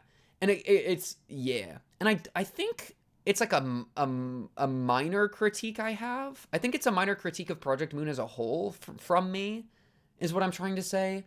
Because it makes me like, it makes me want to know how it all functions. But it's also like, how do you explain all of this? Like I wonder if there's actually like an intuition, or like a deep understanding behind, like a rationale behind a lot of these things, other than just like feelings LMAO and like group unconscious LMAO. And I guess you can do that, and like you could explore that in a cool way and like make it like kind of make sense. But yeah, I'm still kind of waiting for that. But honestly, I mean, it's called Distortion Detective, right? I mean, this could very well be the part of Limbus of Project Moon that like helps break down some of the like understanding thing. And maybe it's also user error where I just don't get it that super well. But, you know, who's to say? I'm just more of a, I think I'm just also a fan of, like, I like hard magic systems. Like, if you've heard the soft and hard distinction, like, I like clearly delineated things because it gives you an idea of, like, the potential really well. And if you don't clearly delineate, then, like, you can kind of just do whatever the plot demands, and I don't like that, right? I want it to feel like its own world with its own rules and its own, like, physics almost, like its own science to it. And even if I don't understand it perfectly, I want it to feel like that there is an understanding in the text, because that makes it more, like, realistic to me, or like it makes it make sense on its own, and then I can immerse into it as its own world. It feels like it's a self-contained world as opposed to a story that is doing whatever the plot wants it to do, you know? And that's, I think that reason is why I prefer, like, those, like, more structured, like, power systems, where I think that Project Moon as a whole is relatively unstructured with it, though it kind of is also a little bit structured, because, like, people are, like, manifesting ego gear, but then also distorting, and, like I don't know, it's, like, literally the full gameplay mechanic of all of YurRia. But I guess it's kind of like, I don't know, it feels limitless. I guess it also feels limitless. Like, even if we perfectly explain it of, like, oh yeah, this is how distortions happen, this is how ego stuff happens, it's also like, the sky is literally the limit, with each person manifesting kind of whatever they want, because people are so diverse and, like, creative. And so, like, you know, literally, like, anything could be manifested. And then it's like the power system can accomplish anything. And that's not even touching singularities. Like, this is only one component of the world. Yeah. I think it's one of the coolest parts of Project Moon's world and the city, but it's also one of the parts that, like, I get lost in. And so it almost feels like it bites off more than it can chew sometimes with me, where it's like, oh my goodness, bro, I'm freaking lost. Like, so much is happening. Yeah, that was a lot of words for, like, a criticism, which I'm not trying to, like, dump on stuff too much. Especially because I did like this segment, this chunk quite a bit, like the full thing I did. Kind of a multi-chunk thing of them, like, fighting through this is our antagonist, bro, of us fighting through the like, company, and learning a little bit more about distortion stuff, and, like, accumulating damage. And there was actually kind of a moment where it's like, oh, frick, somebody might, like, get hurt here, you know? Like, I kind of had the thought of, like, oh goodness, I really hope that YuRia doesn't die, because I actually like YuRia, so I don't want YuRia to just show up to be killed. And we're still relatively early game, so yeah. But I feel like they turned up the stakes a bit, which I like, because I also like stakes in narrative. I like to feel like they could die, and that's, again, because, you know, I want it to feel like its own world, and that's super cool. But yeah, I think that's good. I think it's good. I think it's good. I could, like, no, I think that's good. I've been yapping for a while. I can talk about this some more maybe at the start of next episode. I feel like that's a good idea. I need to, like, spend some time to, like, process the actual book and, like, think about, like, Psychoments and shit. Think about it. But hey, that's it for this episode. Part 1 of Distortion Detective. I think we're going to do 3 parts for this. It's probably going to be a little longer than weekly, because I don't want to, like, force myself to read a lot really fast, because I'm just going to like it less if I do that. So, you know, maybe, like, 2 weeks. Probably not, I'm not going to, like, yeah. Anyways, we'll see. I don't know if I'm going to put stuff early on Patreon, but hey, maybe check out the Patreon if you're interested, you know, if you want to support your boy a little bit. Check out the other series on my channel. Check out the playlists. I already mentioned the Project Moon playlist, where most of my content is for that. I stream Limbus on Thursdays at, like, 4 or 5-ish p.m. CST. So if you ever want to drop by and yap about Distortion Detective or anything else there, let me know. Though, actually, yapping about Distortion Detective there might be bad, because we don't want to, like, spoil randoms. Oh, man, being responsible is the worst. But that's it for this one. I'm looking forward to the next part. I'll hopefully be seeing you there. Maybe, you know, subscribe and like the video so I see you there. But until then, until the next episode, that's all I have for tonight. I'll be seeing you then. Peace.